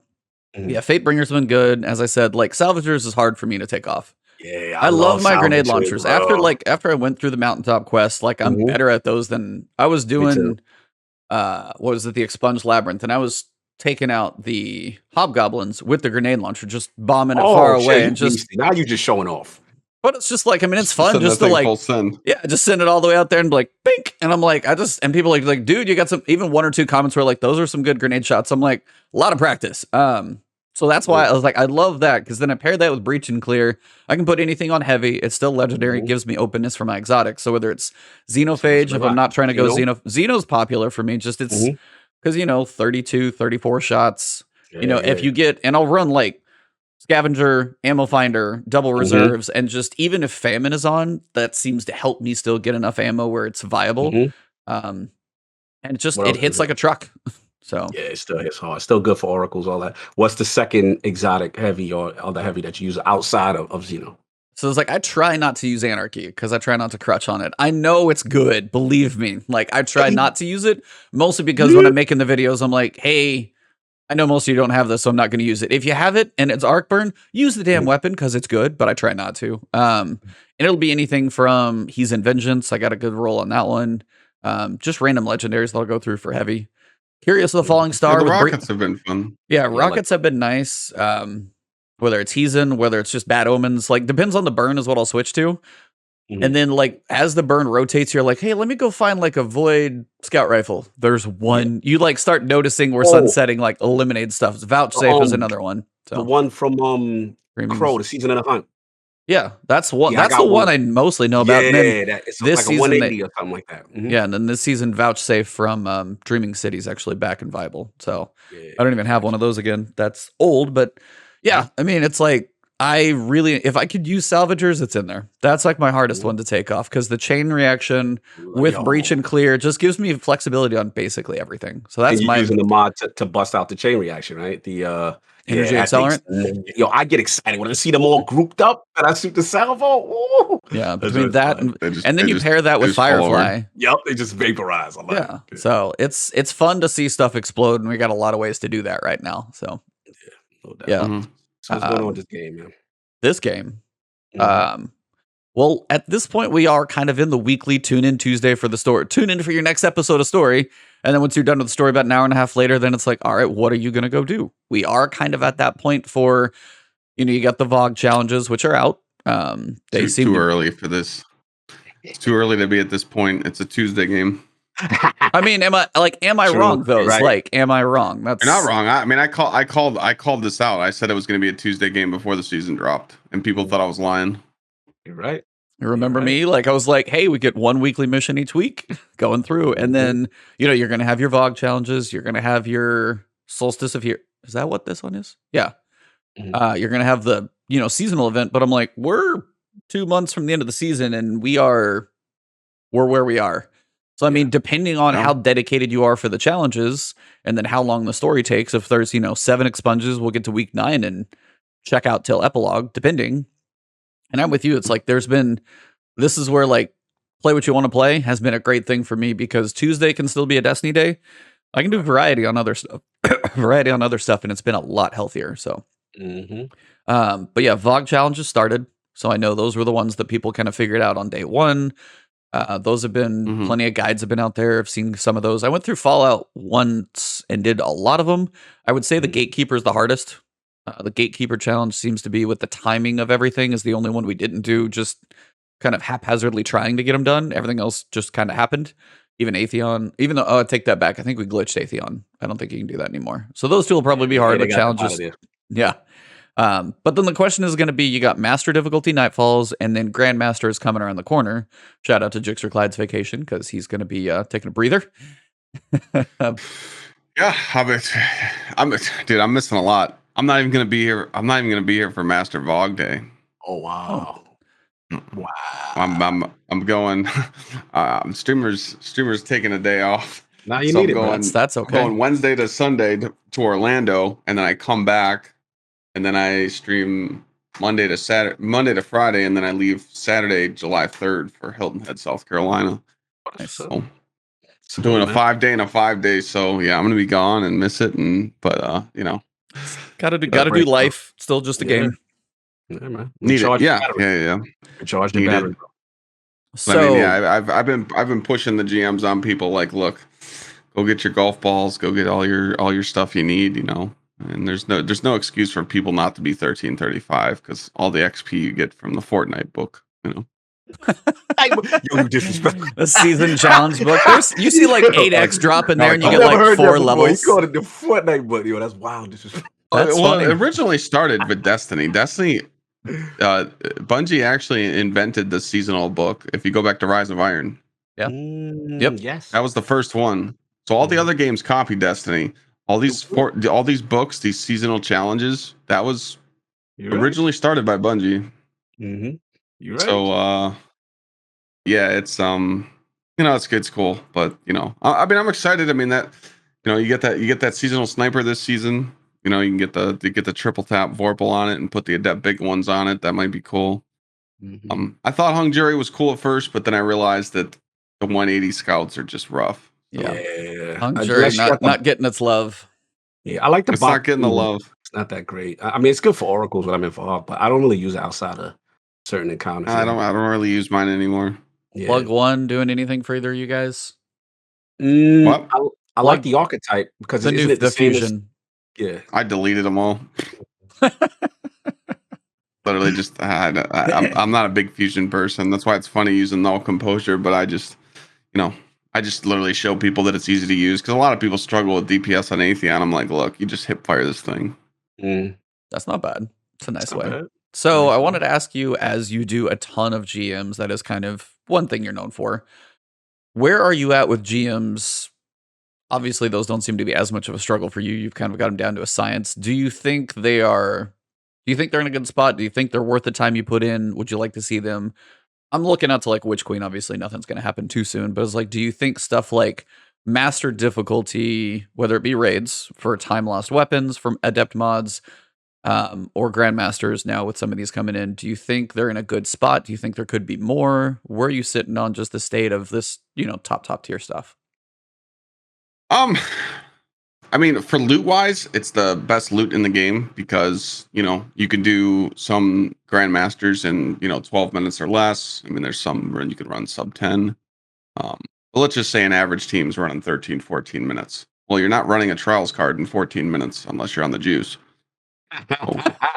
Best loot in the game to get you upgrade materials, get you exotics, spoil you. I've always said I hate how exotics are just free in this game. Yeah, I'm with you. I'm with you. I trigger chat and delete 10 stack of golf balls. I'll delete 10 ascendant shards. I'll be like, here you go. I'm donating them to you. You flexing sending them out into the world. I don't do it. I don't do it to flex on them, but I just show people you don't need this stuff. I just sauced my vault. My vault's currently sitting at 88. Wow. I deleted everything because I'm just like, dude, I'm sick of this fear of missing out, hoarding. We don't need it. You could play Destiny right now with 8 guns or less. Need all this stuff in your vault. Transmogs here. You don't need to save every god roll. It could be good. Just remember, if they make 6 months from now, they're gonna make a gun for that meta. So you're gonna get the new version. So you don't need to hoard your stuff. Like clean your vault, clean your characters up, clean your inventory. I deleted a lot of stuff that I didn't need. Back to the Grandmaster. I don't like the artificial difficulty. I think it's annoying. But I'd rather do like a Grandmaster. Grandmaster's actually easier than like a Master, because what if you're doing a Master with like togetherness, where you need to hold each other's hand through the whole nightfall, and then, but like, I kind of tell people like, no matter what GM it is, when you're going in, what's going to one shot you?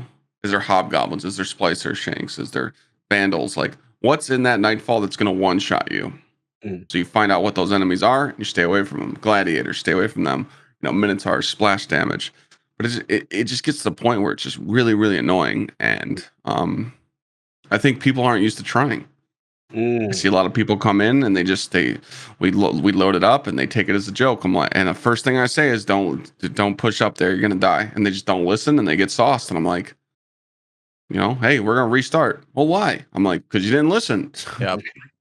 We're going to get to the boss and you're going to get dumped, and you see that a lot. It's very tough sometimes. And, but the artificial difficulty, I'm just not a fan of. Yep. But it needs to, it technically needs to be there because we're just so overpowered. I mean, look how we dominate these raids, day 1, there's struggle.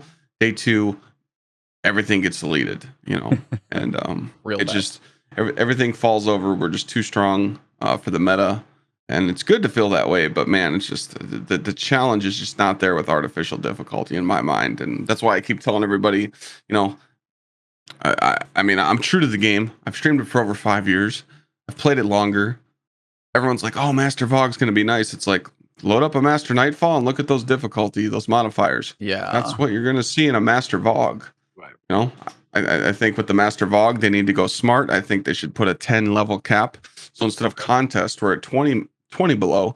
I think you should be at 10 below. I think they should make it to where you're just not beating the crap out of everything. Because I think the way they're going to structure Vogue is you have to do Master Vogue to get the time loss weapons. I don't think we're going to be able to buy them.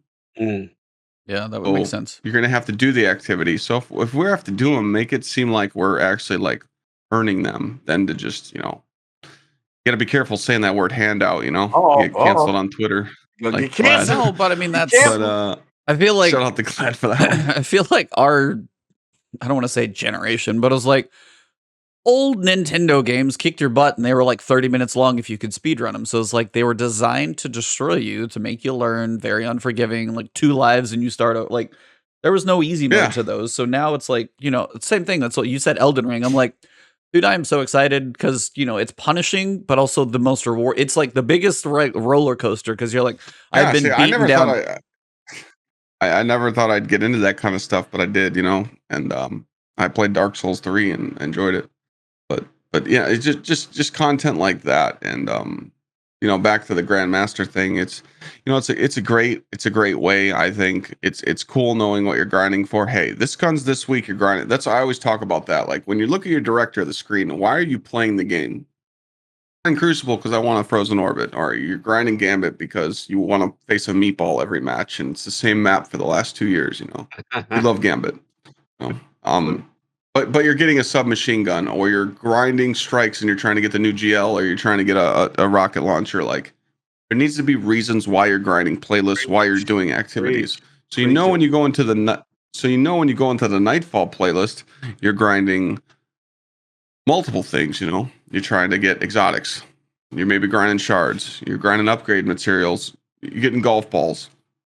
Legendaries dropping there too for the strike playlist, and you're getting the weekly drops. So it's like there's a lot of stuff going on in there, and it's really good to play content like that and keep these strike playlists going, because that's how Nightfalls were. I mean, I remember back in D1, one of the first Nightfalls I did, Archon Priest. As soon as you get to the boss, we'll see you in orbit, boys. Yep. Because someone would mess up, and I would always tell people that it was always, hey, let's go hide in the corner. I ain't hiding. Let's go shoot stuff. Let's go. No, I'm not gonna go sit in a corner. Or what was that one? I know what you're talking about. Yup, you sit for 4 Rise of Iron, Wretched Eye. Oh Yeah. my god. Wow. Just the constant laser beam. Yeah. The laser beam, dude. The shanks, the arc shanks. Oh, here comes the shanks. Everyone's like, where? Spinning around, like, just, like, that stuff's exciting. Now it's just pop a well, pop a banner shield. Yeah. You're just so overpowered for everything. And it's just, that's why I tell people, I'm like, if you're struggling with Nightfalls, just run a Titan banner shield. It's the most broken thing in the game with Ursa's. It just, it makes, between that and I mean, a barrier champions in front of you and it's immuning things, and you just pop a well and there's no immune for anything. You just break everything and bust it. Now, a lot of people do stand in wells in a Grandmaster Nightfall thinking that cute little well is going to save you. It does not. You still get 2-tapped. But, I think it's good. Like, I like the Grandmaster stuff. It's just we need something new, because I think people are starting to get bored with it. There's a lot of people that I know that just don't even care doing them. Like, you'd be surprised. That's just not a lot of the community does them. No, I mean, maybe it's different this season because they've got help with the seasonal activities, the Fortnite book, and they're able to do them now. But we'll see. We'll see if the community wants to keep doing it. Yeah. Interesting. I wish we could. Yeah, it's like, I'd be very curious when Grandmaster's first season to see how many people, because like the dedicated ones who run them, half of the people are on Twitch doing it, like helping people through and that type of stuff, and the ones who get help through, and then Master as well, is like, that's kind of always the issue, is like, as you said, the one-shot mechanics and stuff like that. The artificial difficulty has always been something I've struggled with, because even something like a challenging game like Dark Souls, you get punished, but you can learn the fight. If you sneeze and your head flinches out the wrong direction and your head gets picked off by a sniper, that's not skill at that point. You could definitely learn. I did Nameless with 4 flasks. Wow. Yeah. So, and that's I was dodging. Yep. I timed everything. I knew when to not get greedy, and I knew when to time my damage, and you can do that. In Destiny, it's just find the loophole, spam weapons, boom. There's no, you don't get rewarded for trying. That's how I feel. No, I mean, that's a good way to phrase it. That really is, because it's that you can't challenge yourself with like, I'm going to be good at this game. It's like, whether it's like, okay, well, I need heavy ammo to make sure I get a decent amount of damage. What if heavy ammo doesn't even drop? That's out of your control. When you're not getting a heavy drop, you're just like, oh my god, and you're just, that's why I literally just, I don't spam it anymore. Like, I'm killing stuff with primaries, and I'm never like that. I'm always like, yo, bake it, kill it, don't shoot champions with primaries. But now it's just throw a nade, breach and clear it. Anything with breach and clear. If you hit it if everybody throws nades at it and you can shoot it with your primary, he's half dead already. So you might as well just keep that going and save your heavy, Right.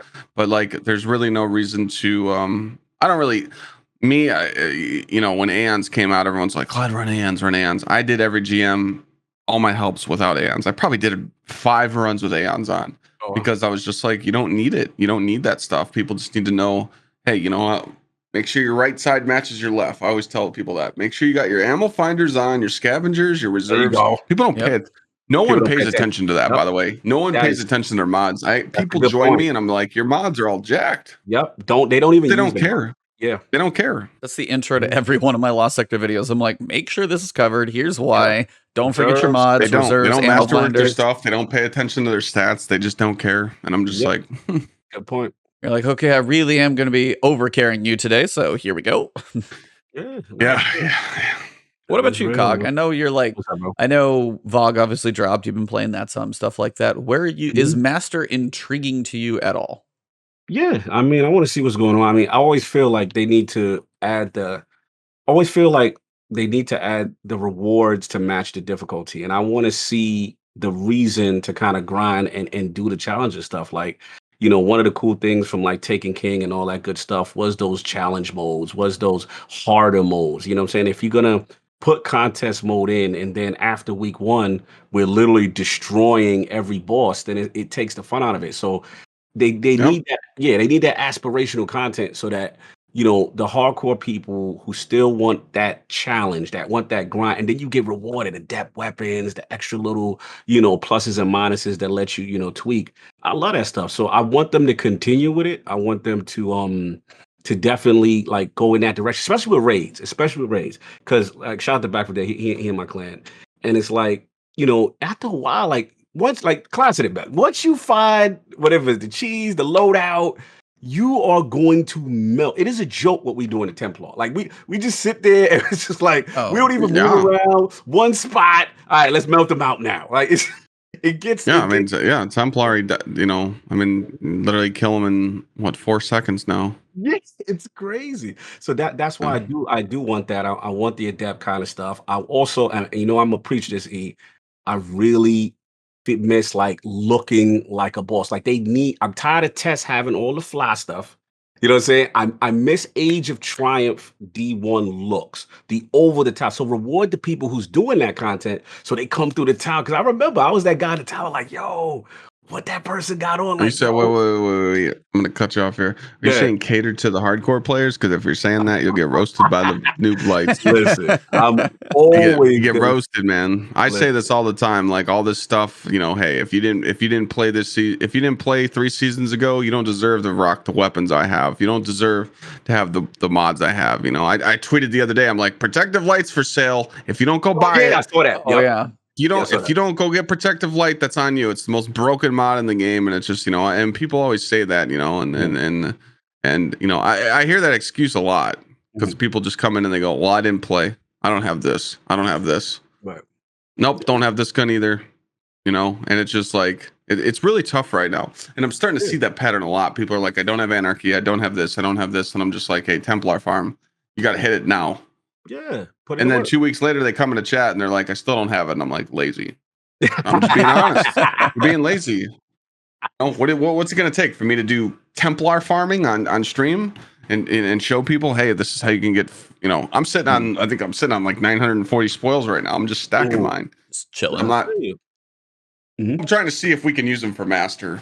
If Yeah. not, I'm just going to spend them all in one day and show chat what it's like to spend all of them in one day. But it's just, Yeah. it's just, it's tough right now. But yeah, well put with your statement to, say, hey, there needs to be a reason why you're grinding stuff, with the ornaments and the way we look. And Yeah. I totally agree with that. It's I'm sick of my Titan getting all this rhino cran sets. It's tough. It's tough to not can I have. look good, not bulky once? Right. It's I always say like, man, the armor is just is on a different level right now. Yeah. I miss that stuff. But it's Mhm. Again. with transmog now, if we just get good armor, we can put it on and keep it. Oh yeah, for sure, for sure.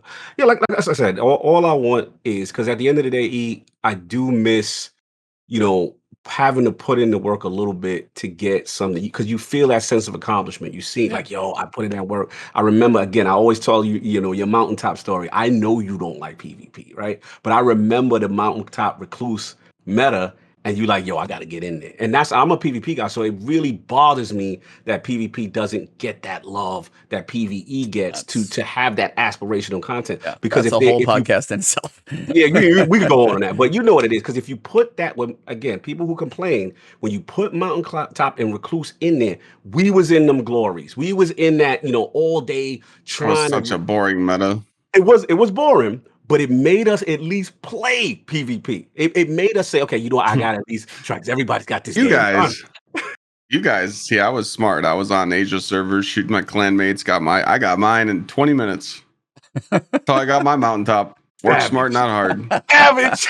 Hey, that's how we got our swords at D1. You'd rumble with your friends and you'd sword hill each other. Sword hill And then each other. that's what we did. And one night I was sitting in Discord, I'm like, dude, you know what? I'm gonna try this. Let's go to the Asian servers. Let's queue up. We're not in comp. We're in quick play. We're not hurting nobody. And we queued up, and I'm like, stand in line, boys. I'm firing a grenade launcher. Let's go. You out of control. Respect though. Respect. Oh, He's like, yo, I'm doing this, man. We gonna get this hustle on right now. We gotta get the hustle going, you know. Yeah. No, but I feel you there. I say that all the time. I say that like PvP needs, there needs to be a reason to go in comp. We need that. Like there needs to be more weapons. Like bring a 2100 gun back. Bring a 5500 gun back. Give me a reason to go play PvP because I'm the same. Although I have been enjoying it, not getting not getting frozen. But but now it's just I just feel like you go into 6v6 and it's so boring. People use this stupid meta in there, the Wither Horde, the Bastions, the Dead Man's Tail. If you use that gun, I literally want to headbutt you. I can't stand it.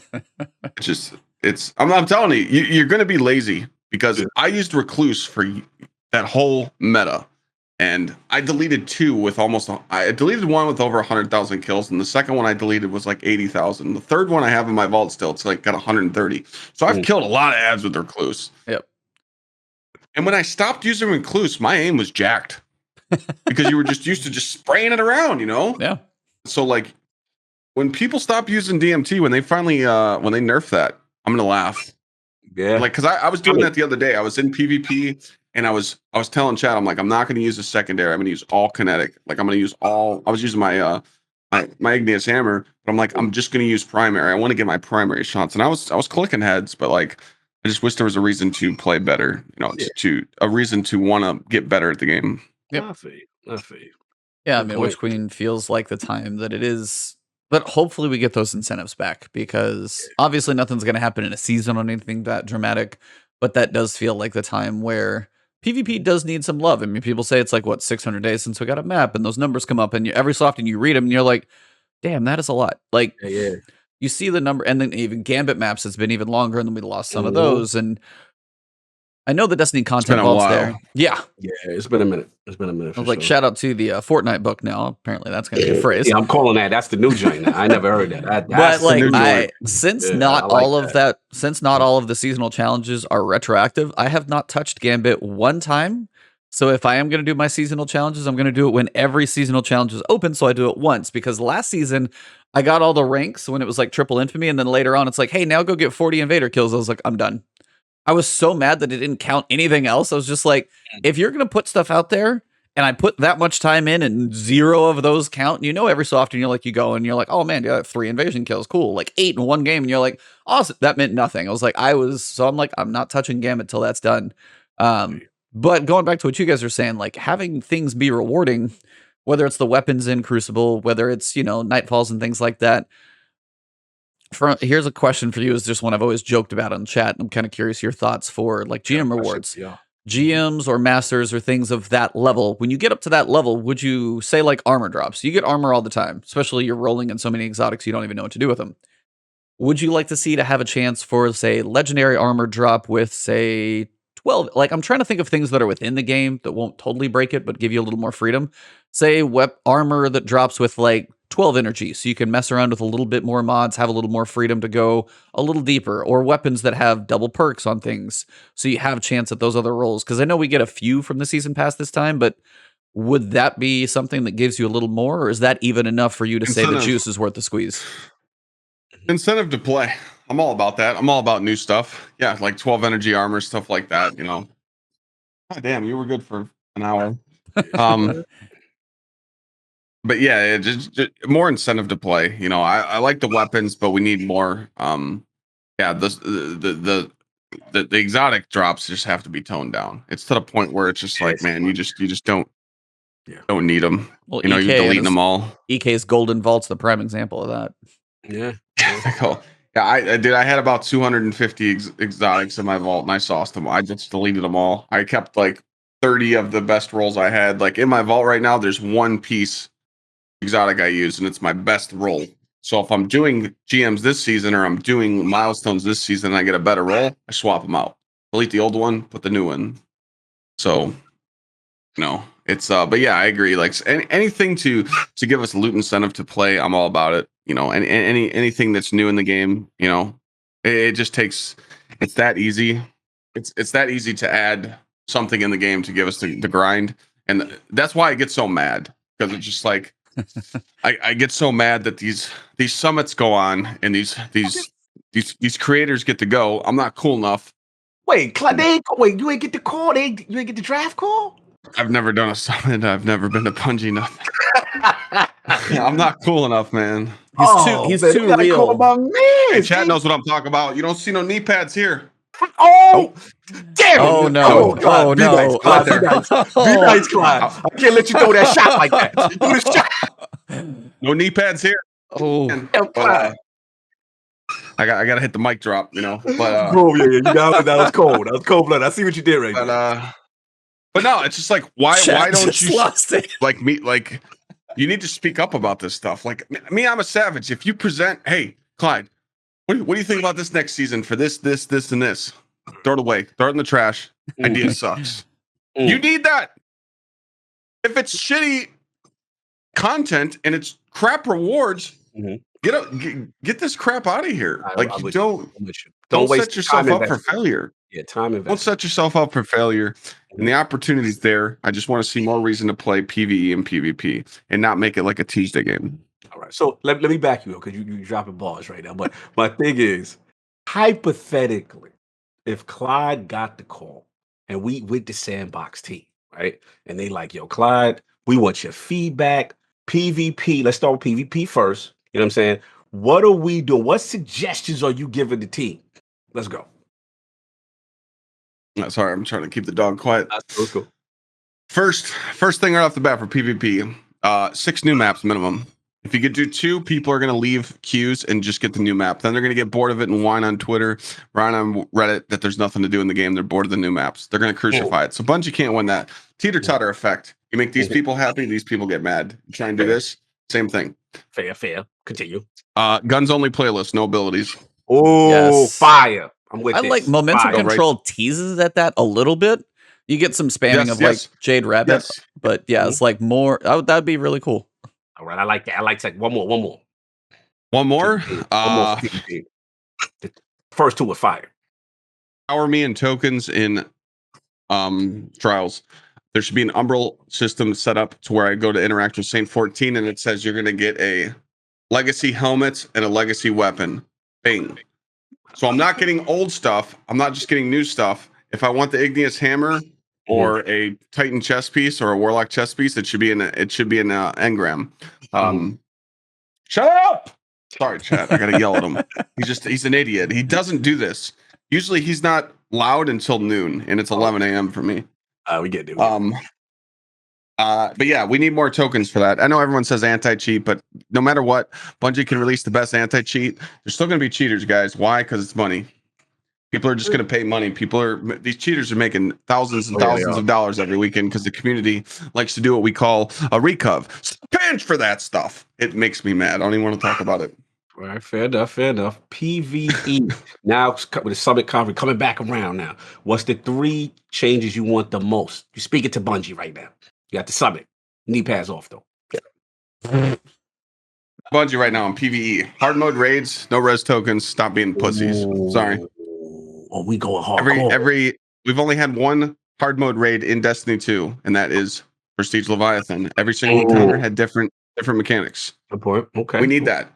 I used to sit and help people on console at Throne Room, Prestige Leviathan for 5 hours straight. Sometimes you get sauced. Yeah. I swear, there was 1 raid I was there for 5 hours just in the Throne Room. Jesus. We need that. Raids went soft. So we need the hard mode raids 100%. They need to come back. They need to come back in its true form. I'm coming in a minute. Number 2, make light level matter again. Take the artifact power away. Oh, you want it away? Ooh. I want Taken King grind. I want it to make. I want to make these casual crybabies just tier up. I want power level to mean something. I want to launch in the tower. If people look at my power level and people look at my armor, they're surrounding you. Oh, how'd you get that? How'd you get this? Okay. How'd you get this power level? Put the grind in the game. I was like, People don't want to grind, go somewhere else. Go play Fortnite. Go play Minecraft. Go somewhere else. that artifact reset, honestly, every season kind of kills me. Especially now because it's only 10. You're like, okay, so, the thing that I was close to, well, because yesterday you could do it, and now today, because it's a new season, you got a little bit of a pinnacle grind to do again, which is still not sure, because they went away from like 10 to 50, now we're back to 10. But yeah, I'm with you. It's like the people hated Forever 29, but I would almost be really curious if the more people rated when you were Forever 29. It doesn't need to be that hardcore. But like, it doesn't have to be like Taken King hardcore, but let's just remember, like, incentive we've been to do saving the hard engrams. stuff. We've been saving engrams in our vault since D1. Creator Jake hit Rise of Iron. He hit 400 in 4 hours. Because of saving stuff in the vault. We're still saving stuff for D2. We're deleting characters when D2 launched. D2 launched, we deleted characters to get ready for Leviathan. I made 6 Titans. And we're still doing it to this day. You delete a character and do Harbinger. You keep doing the Hawkmoon mission and you get unlimited. There's people 1320. How do you let that slide? Whoever's doing that, whoever's letting this content slide, fire them. Sorry. That's just how I am. If you keep doing your job wrong, fire them. Say what you said. Someone else could do it better. Fair enough. That's how I feel. It's tough. It's tough love. The third change. I gotta go get this guy. He's like, I literally want to yell, chat, because I get so mad. Like, he doesn't act like this. Usually he's chill. He's been good for about an hour. We'll hold it down. You do that. You do good. You do good. We got it. You got it down. Yeah, take it. What about you? Like, I don't know if I've hear it. I'm yelling at you right now. Clyde is a wild boy. He is thoroughly entertaining this whole thing right here. Yeah, this is hilarious. No, but I was like, yeah, because I mean, I'll throw my armor out there and stuff like that. Like, what do you want? PvP first. I mean, that's your bag. That's what you hope for. Like, what do you want to see out of that stuff? What do you want to see? I want 2 things. I want them to kind of go back to like Bungie roots with the Halo, like as far as the ranking system and stuff like that. I really want that to matter. You know what I'm saying? I definitely want the aspirational content, like the pinnacle gear, stuff like that. You know what I'm saying? I got to come back. Give me a reason to come in there. But like Clyde said, they got to put more modes, man. It's just, again, you need that variety, the reason to keep coming back. You have to. They don't respect PvP, honestly. It literally is like this side thing in the game right now. And it's frustrating. You know what I'm saying? For a person, I still love the one-on-one engagements. You know what I'm saying? Like, I live for that. You know what I'm saying? To see what weapons are working for the meta this season and the combat. You know what I mean? So I like that joint. Other than that, I think Clyde really said everything I wanted to say. I mean, the difficulty back, actually mattering, difficult content with correct rewards. Don't make me do all this stuff. And then that's what I was going to say. The third change, would just be incentives. They're nailing on. They're nailing it right now. Yes. There's incentives to play the game. There's incentives to grind. You need to keep that going. As long as we got PvE content to grind, like incentives, light levels mattering. You got your hard mode raids back. You're just going to keep people consistent on wanting to play. Absolutely. And like I said, I know we dumping on the casual a little bit, but it's like, again, for people to get into the game, you have to have that goal, that hardcore goal to make them aspire, to break them out of that comfort zone. Because some people just going to stay in that comfort zone and never going to attempt or try different things. So that's why I still feel you need that stuff. And you still got the entry level stuff for the new guy that comes in and stuff like that. So they just got to find that balance. I'm not saying it's easy for Bungie to do it, but they still have to respect that hardcore base. I completely agree with that. I'm always going to be there for that. Yeah. I mean, I'm with both of you guys because I mean, depending on what you've come from before, the whole power level grind, I'm hoping gets just some rework pretty substantially with Witch Queen because, jumping in 10 levels a season, you do the 200, but it's just the fact that like you'll do an Iron Banner for Pinnacles. It's like, it's nice to use because I haven't cared as much about the Pinnacle grind, but also it's, get to max power level by doing basic strikes. There needs to be different tiers or different awards, or maybe hitting power levels not as hard. But then if you do, your strikes give you a certain level, like armor drops in there, dropping at like, your 50 stat level. You go do Nightfalls, you're seeing 60 stats. You go crush a Grandmaster, you should be able to like, this is a 70 stat roll. You still got the distribute. Like, I want to see different tiers of rewards and stuff in the game as well. So it's like, that would be. what was that? Pit of Heresy. You beat the boss and get a 50 stat. Oh my god, I Jeez. lost my mind every time. I was just that's the Disrespect, bro. yeah, and you put things in there. It's like, hey, if you solo flawless this, dungeon or something like that, you're guaranteed a high roll. Just like put those stupid things out there. So like if people want to go for the grind, it gets hard. But that's the idea. Is like, as you guys are saying, the whole power level system at this point for me, it's like that needs some love. However, that gets like some change. I'm hoping Witch Queen, because it's not going to happen in 15. 15 is going to be all about crossplay, which will be fine. Open up like literally anybody in stream. That's going to be huge. That's huge, bro. That's going to be really big. looking forward to that, man. That So crossplay is going to be huge. I'm waiting for that. Yeah, that's shout out to my I man. can't plan. I'm struggling on the controller, man. Oh, dude, I'm so bad. I played Last of Us 2 with controller. So bad, dude. I gotta come back home. I gotta come back home, baby. Dude, see, that's the thing is I've been playing PC just as long as I've been shooting on PC as long as I've been shooting on console.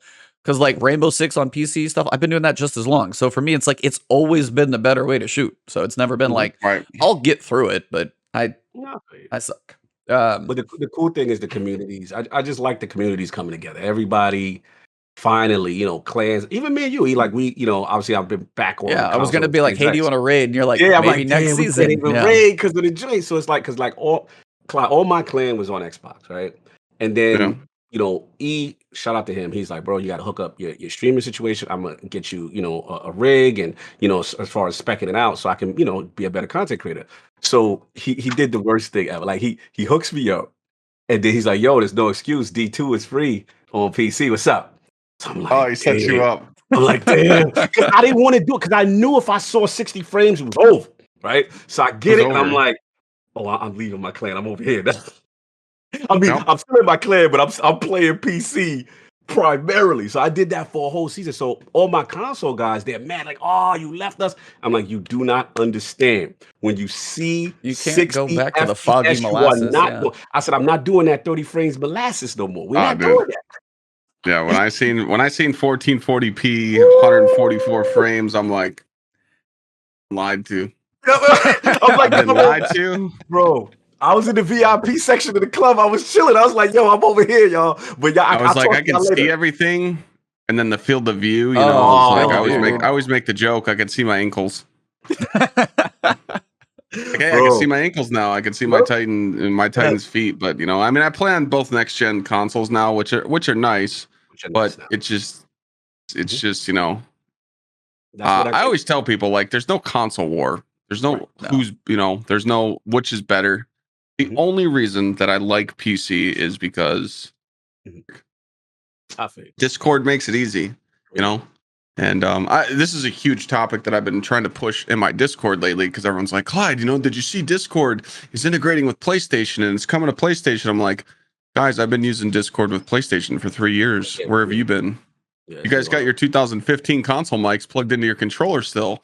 Get yourself a mix amp, plug in a wire, and you have all your sound in one headset. And like, I'm actually going to make like a huge video on that and show people how to like take their gaming setup and teach people how to like get all their sound, because that's what we're going to be using for crossplay. I'm not using, there's no shot. I'm using game chat when I'm crossplay. So I need to teach people how to use Discord and everything. And like, it's just huge. And just to see how my community, sits in this, they sit in my Discord every night and play together. I mean, it's crazy.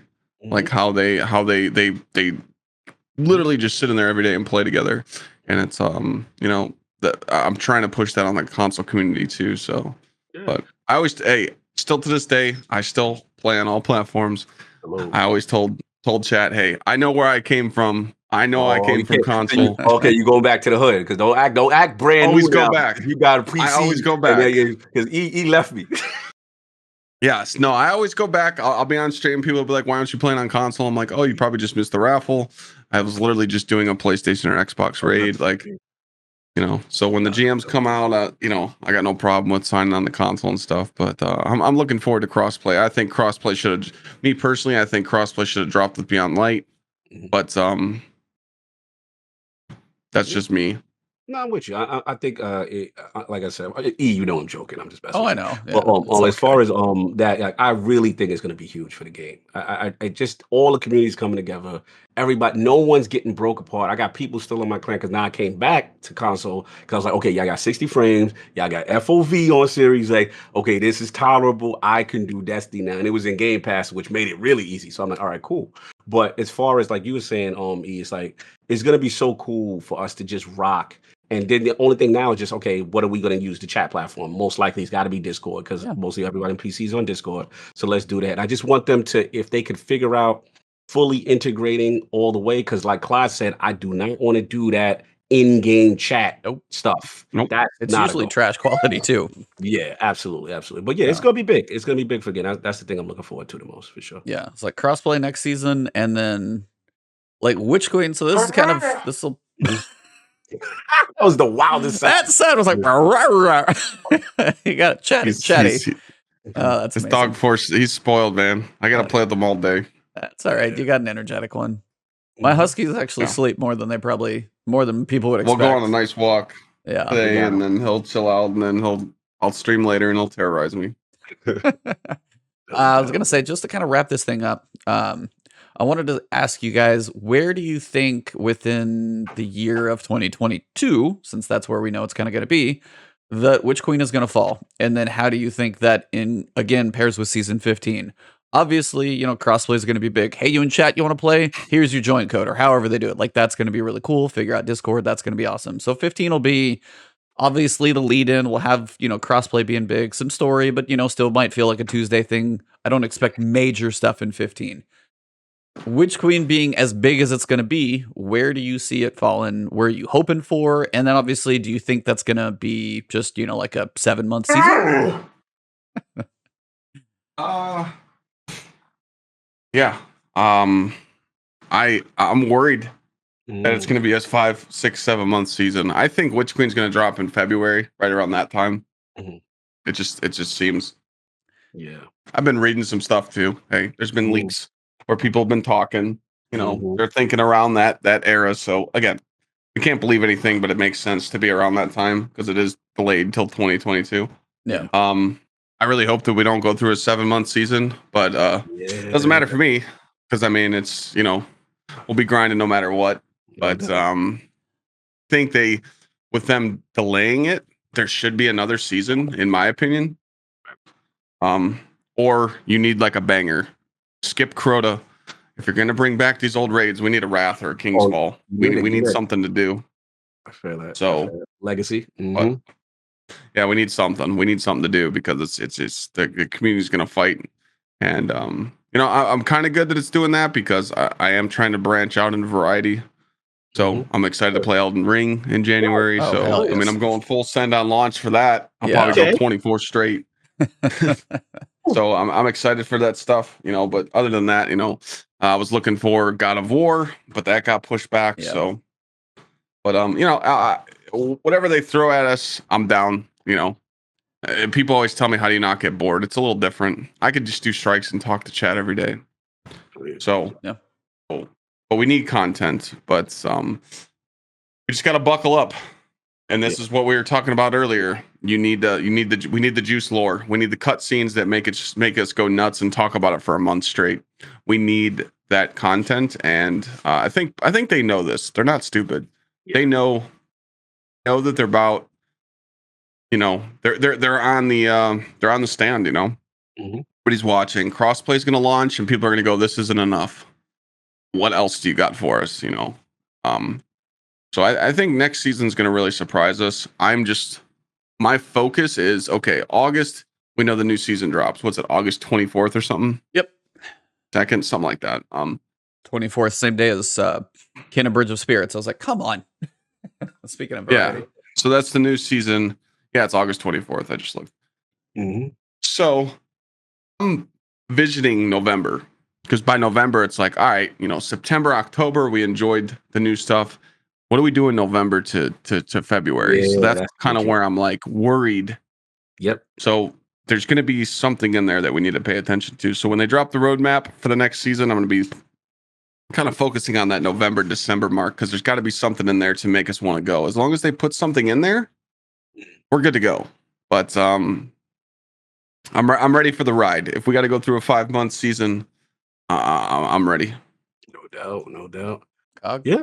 No, I mean, kind of similar. I think they're in a tough spot because we know the delay for Witch Queen is 2022. So they got to figure it out, like how they're going to stretch it. And I'm curious to see. The only thing I'm dreading, like that every other week Iron Banner flow. Oh my you know, Oh, you God. know, it's like you Guardian got Gate, oh, you Festival of the know, Lost, Iron Festival, Banner Trials, Iron oh, Banner Trials. Then you Dawning. got Dawning. Dawning, Yep, yeah, exactly. yeah, Like yeah. I'm that's like, what. But what I wanted to ask is like I'm probably going to cut you a little early, okay. but Destiny Show said it in chat. Shout out to those guys. Mhm. It's like I'd like to see another season. I'm like, okay, does the focus of another season pull away from them trying to do Witch Queen still? Because they Nah, are need still, and Witch that's Queen. the question: is like Yeah, Witch Queen need to be where does fire. the focus fall? Like, I does will one take away from the other? as much as I'm complaining, I will sacrifice one of them every other week type Iron Banner kind of light seasons for Witch Queen to be fired. Witch Queen needs to be fired. This is literally like, It's bro, make or break.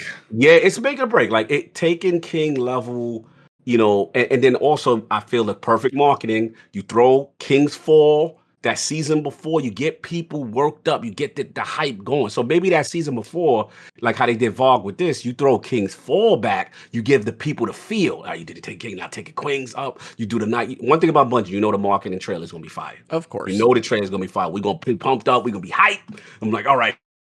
And then Yep. you do it that way. But take your time. I will sacrifice the season before Witch Queen and take care, play other games like Clyde was saying. I got Halo Infinite. We got a lot of stuff to play in November. We do got stuff to play. And like Clyde said, we'll find things to do. And my thing, you know what they got to do too? If they could keep up this narrative thing that they're doing, it helps. It helps stretch it a little bit. And we know it's stretch content. You know what I'm saying? It is what it is. But I think the drip content, man, will get you. Yeah, the drip. And I understand it. I know what's going on. You know what I'm saying? So Witch Queen has to be fire, though. It has to be. Everything's on it. If it's not, I'm scared. Yeah, I know.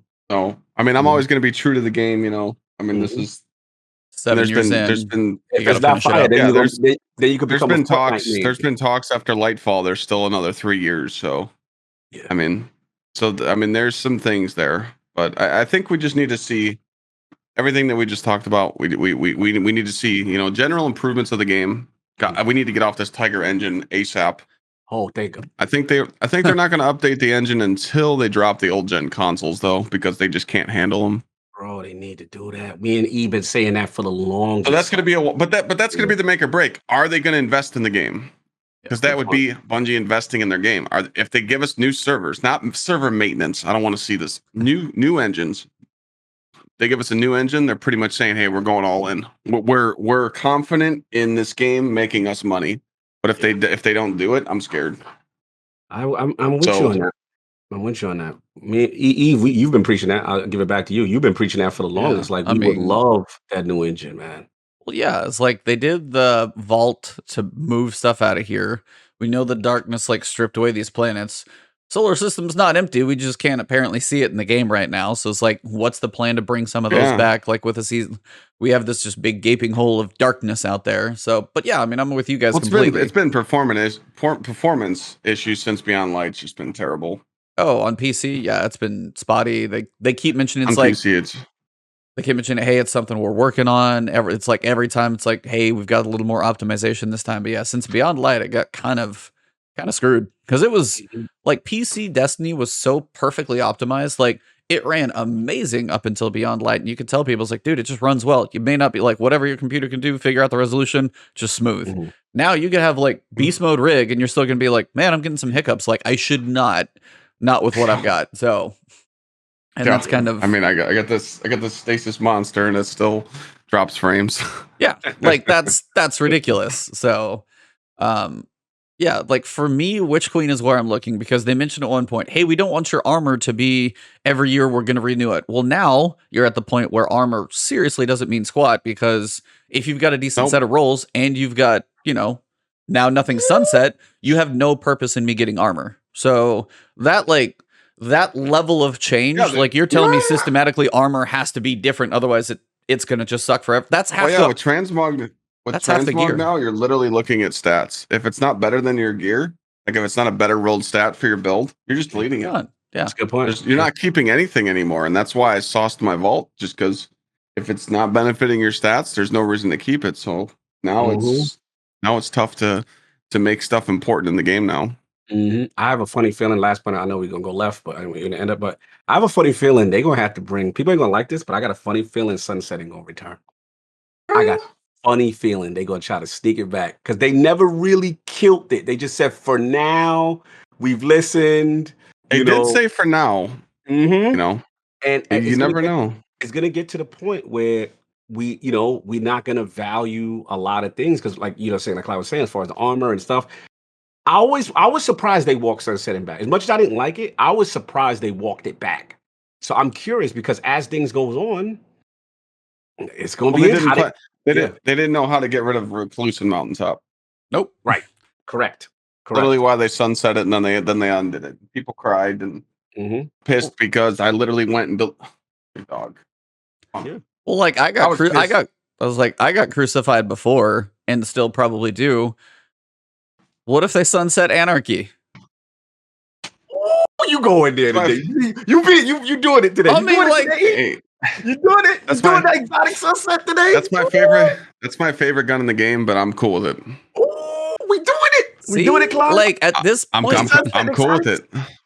To get things now, that's the thing. It's like I talked to a buddy of mine about this. I played like D1 with him for years. It's like, if you do that level of thing, it can't be like, hey, here's 3 exotics. You got to dump like 30 in with Witch Queen, and you got to do a lot of weapons and armor, that type of thing. But yeah, sunsetting exotics, are you telling me like, then you could have like, hey, this thing's, we got a different variation, but they could have, but they have to deliver.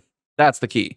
You can't halfway and be like, hey, here's 3 exotics with this one. Here's an entire expansion with like 20 weapons and 5 exotics. That's not going to cut it. If you try and tease anything with like sunsetting big stuff and exotics, you have to deliver what you take out with fresh, because that's the only way it's fun is if you're going after new stuff. That's the key.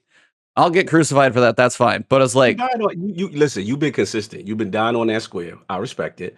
My only caveat, like I said way back then, and I've been consistent. If we do that, right? Because I'll be a little in my feelings, but if we do that, I want my new engine. I want old gen left behind. I want that fresh new, you know what I'm saying? Like how they did. I want D3, so to speak. You know what I'm saying? Like, let's just go all in and really revamp this joint because we know the hardware is a limitation. We know they got space issues with this vault and bringing things back and taking things out. So let's no sunsetting and no bigger vault. Like and Clyde said with the servers, Clyde, bro. Like you gotta fix these servers. You know what I'm saying? Like they I don't know if it's just a dedicated server issue, but look, there's going to be cheating. But in my opinion, when they were with Blizzard, I don't remember it being all that. BattleNet's a lot stricter platform. Yeah, BattleNet. I remember it was kind of cool. What you feel, Clyde? Like you was good with that, or like where you at in general with the sunset? Free to play ruined the game.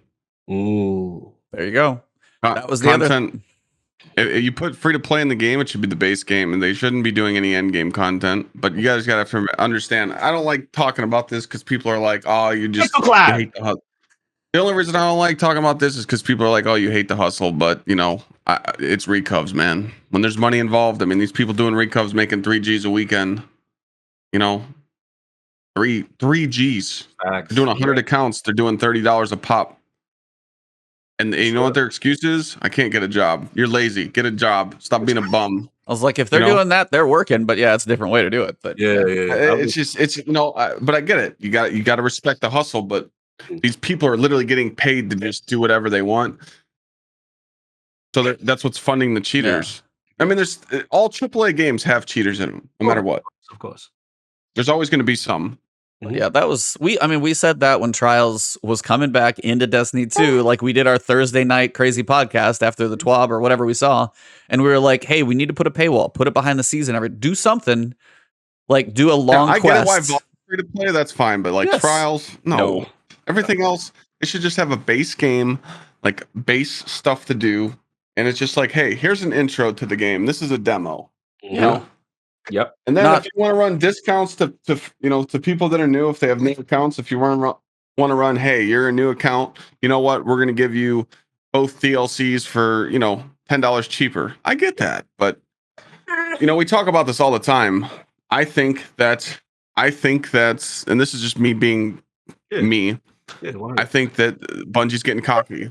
They're looking at numbers and going, look at all these free-to-play players. Look at all these free-to-play players. Look at our numbers. Look at all these new players that we have. We're doing good. We don't need to give them some outstanding content. We're doing all right. Those numbers don't matter. Yes, they help. They help get your name out there. Player base. How many people are playing every day? How many people are playing at the highs? How many people are playing at the lows? That's what you should worry about. But I get it. It's a business model. That's the business. You have to cater to 90% of the player base that's not hardcore. The 10% don't pay the bills. That's what it is. So you have to keep the 90% players that are new, or the casual gamer. And I'm not talking about the Redditors that give you that excuse. I work 60 hours a week and I got 2 kids and I'm married. I just don't have time to game. Yeah, that's a weak excuse. Right now, you can play 2 hours a week and be caught up. Yeah, like it doesn't take that. And that's kind of the issue too, is like, as you're saying, how quick can you catch up? If you try, you can get there. Especially just like doing a 1 character grind, play some. There's enough pinnacles, enough powerfuls. You can be close and you can get to 1310, which is not going to limit you from very much, and have access to just about everything. You may not be grandmastering, but you're going to see just about everything else in the game. So they put that. We're only going up 10 power levels per season now, and Witch Queen will be 200 unless they actually jump the gun and give us more. Yeah, but it's right now everyone's like, Clyde, I'm such low level. I'm like, okay, go play solo comp for 4 games and you get 20 million drops. Right.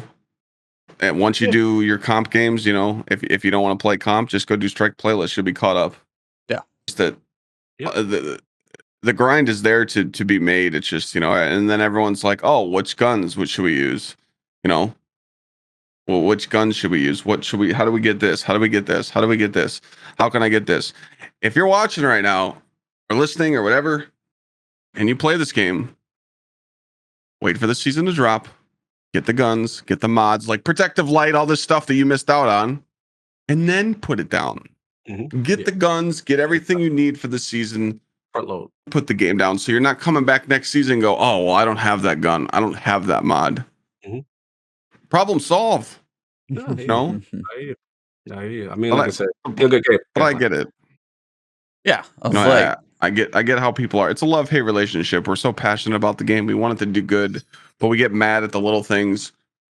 Hey, I can go on and on and on about this. The whole excuse is, well, they're working from home. Yeah, that shit, that's last year, bud.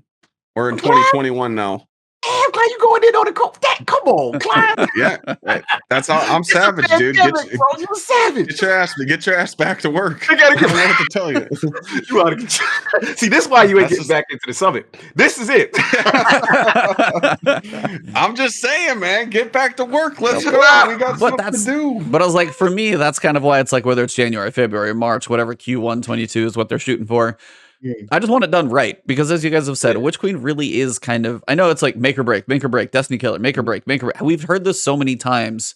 And again, we know we're going to play it, but Witch Queen does feel like a time they need to deliver on some of these bigger changes that the community has been asking for a very, very long time now. PvP has to get love. If you see Witch Queen and there's no PvP maps, people are going to lose their ever-loving mind. If armor is still stale after transmog and stuff, like it is big. So we will be very curious to see. I do want to respect your time. You got a dog that is going to literally, it won't rip your arm off, but yeah, you guys are going to have fun. I kind of figured this seems like a reason. Me. That's all right. Forces me to play with him. This is what he does. That's hilarious. I love Look it. At him. What? Look at the face. Those eyes. Look at the face. Look at those eyes. Oh, there's the eyes, the puppy dog eyes. If you guys are not seeing this on video, go watch the video. Some of you guys are missing. Yeah, salute the dog. You're spoiled. Yep. Yeah, we gotta get through it. Yeah. All right, let's wrap this thing up. This has been an amazing chat. You guys have been amazing. Sir Clyde, you guys have been amazing. So at this point, the floor is yours. Let them know where to find you, what you got going. You got any spicy stuff cooking? Like, this is the time. Just tell them where to find you, what you're doing, and what they can look forward to with you. Besides, obviously, if you made it this far in the podcast. Got it. Yep. Well, everything's GSXRCLYDE. Twitter, TikTok, Instagram, my Discord. It's even discord.gg/GSXRCLYDE. YouTube, Twitch. I'm here every day, pretty much, except for the upcoming stuff because I'm taking vacation. But always fun vibes. Trying to push the YouTube more. I've been uploading every day, just shorts, pushing the algorithm. And fire. Clyde's Corner's fire. Yeah, doing the Clyde's Corners and stuff. But yeah, I'm just gonna be vibing and playing the games with peeps. Upcoming stuff. We got a little Destiny fashion show going on right now. That's gonna be later today. If you post in my Discord a screenshot of your Guardian, we're gonna pick some winners. There's actually a fashion show section. But when I go live, we're gonna do some judging and hand out some prizes. Nice. Other than that, upcoming stuff, just Master Vogue helps, Grandmaster helps, and maybe throw some variety gaming in there. But yeah, I mean, you need a cool place to chill, shitter free zone. No doubt. That's what we like to call it, shitter free. And you want to see me yell at trolls and roast people all day, you know where to find me. I appreciate coming on the show. No BS in the world of Clyde. Keep it real. Shooter. That boy shoots straight all the time, like he ain't playing no games. I shoot straight all the time, man. I'm definitely not filtered. I go straight for the kill, man. That's just me. We gotta get you on this stuff. I'm still gonna put my vote in. I'm gonna try to get them to resend and make you get back into the sub. No. I just do it as a meme, man. You want to know something real savage? You ain't ready for this. Let's go. I DM'd him and asked him why I didn't get an invite. You pulled. Wait, Clyde, you pulled up. I pulled up, man. He said, "Yo, what's good? What's going on?" I said, "Yo, what's good? You got something against me or something? Did I do something wrong? Just let me know now so I can go full savage mode." And they're like, "Nah." They're like, "Nah, you're good." It's just, we had some tough choices and yada yada yada. And I was like, "Okay." Good. Communication. I'm like, just letting you know. I was about to go ape shit. See, it's good. See, you had it cocked in the chamber. You was ready to shoot. You was ready to go in there. And see, they told you, like, chill, no, we good. It's all good. We gonna get to you. See, my man go sit in the corner. That's what I tell people, man. Like, you want something, you go get it. So Facts, respect. I'm savage, man. I keep it real, but that's why a lot of people watch the channel, and that's why a lot of people hang out, because I just keep it real and I don't sugarcoat anything. Respect. But I do, like Bionic said in chat earlier, we play with this kid. If I got to tone it down to PG, I can go full PG. I respect family and kids and stuff, and absolutely, no doubt. So, yeah. We just like to have fun. I try and just be a leader of the community, and I can, but no one's perfect. Oh, of course not, brother. Salute. Just be you. What about you, Cog? I think you were busy last week, so you might just need to sleep. Yeah, sleep deprived. But first, again, shout out to Clyde for pulling up. Tremendous story. Again, I'm waiting for the book. Yeah, I'm waiting for. I want to get something going. Yeah, first in line. But yeah, tremendous. And one thing I got to shout him out. He always shoot himself. And I love what he does for the Ray Sherpa community and just making people feel welcome. Because that's one of the hardest things in Destiny, to get into it. A lot of people tell me, even I'll tweet you. There's people that'll hit me up like, yo, I'm trying to get into the game. I don't know what to do. And they're intimidated. Let's be honest. They're intimidated. They're overwhelmed. But when you create a community like how you're doing, like how he's doing, I love it. And it's accepting. It's inclusive. Everybody gets a chance to rock. So salute to you guys on that.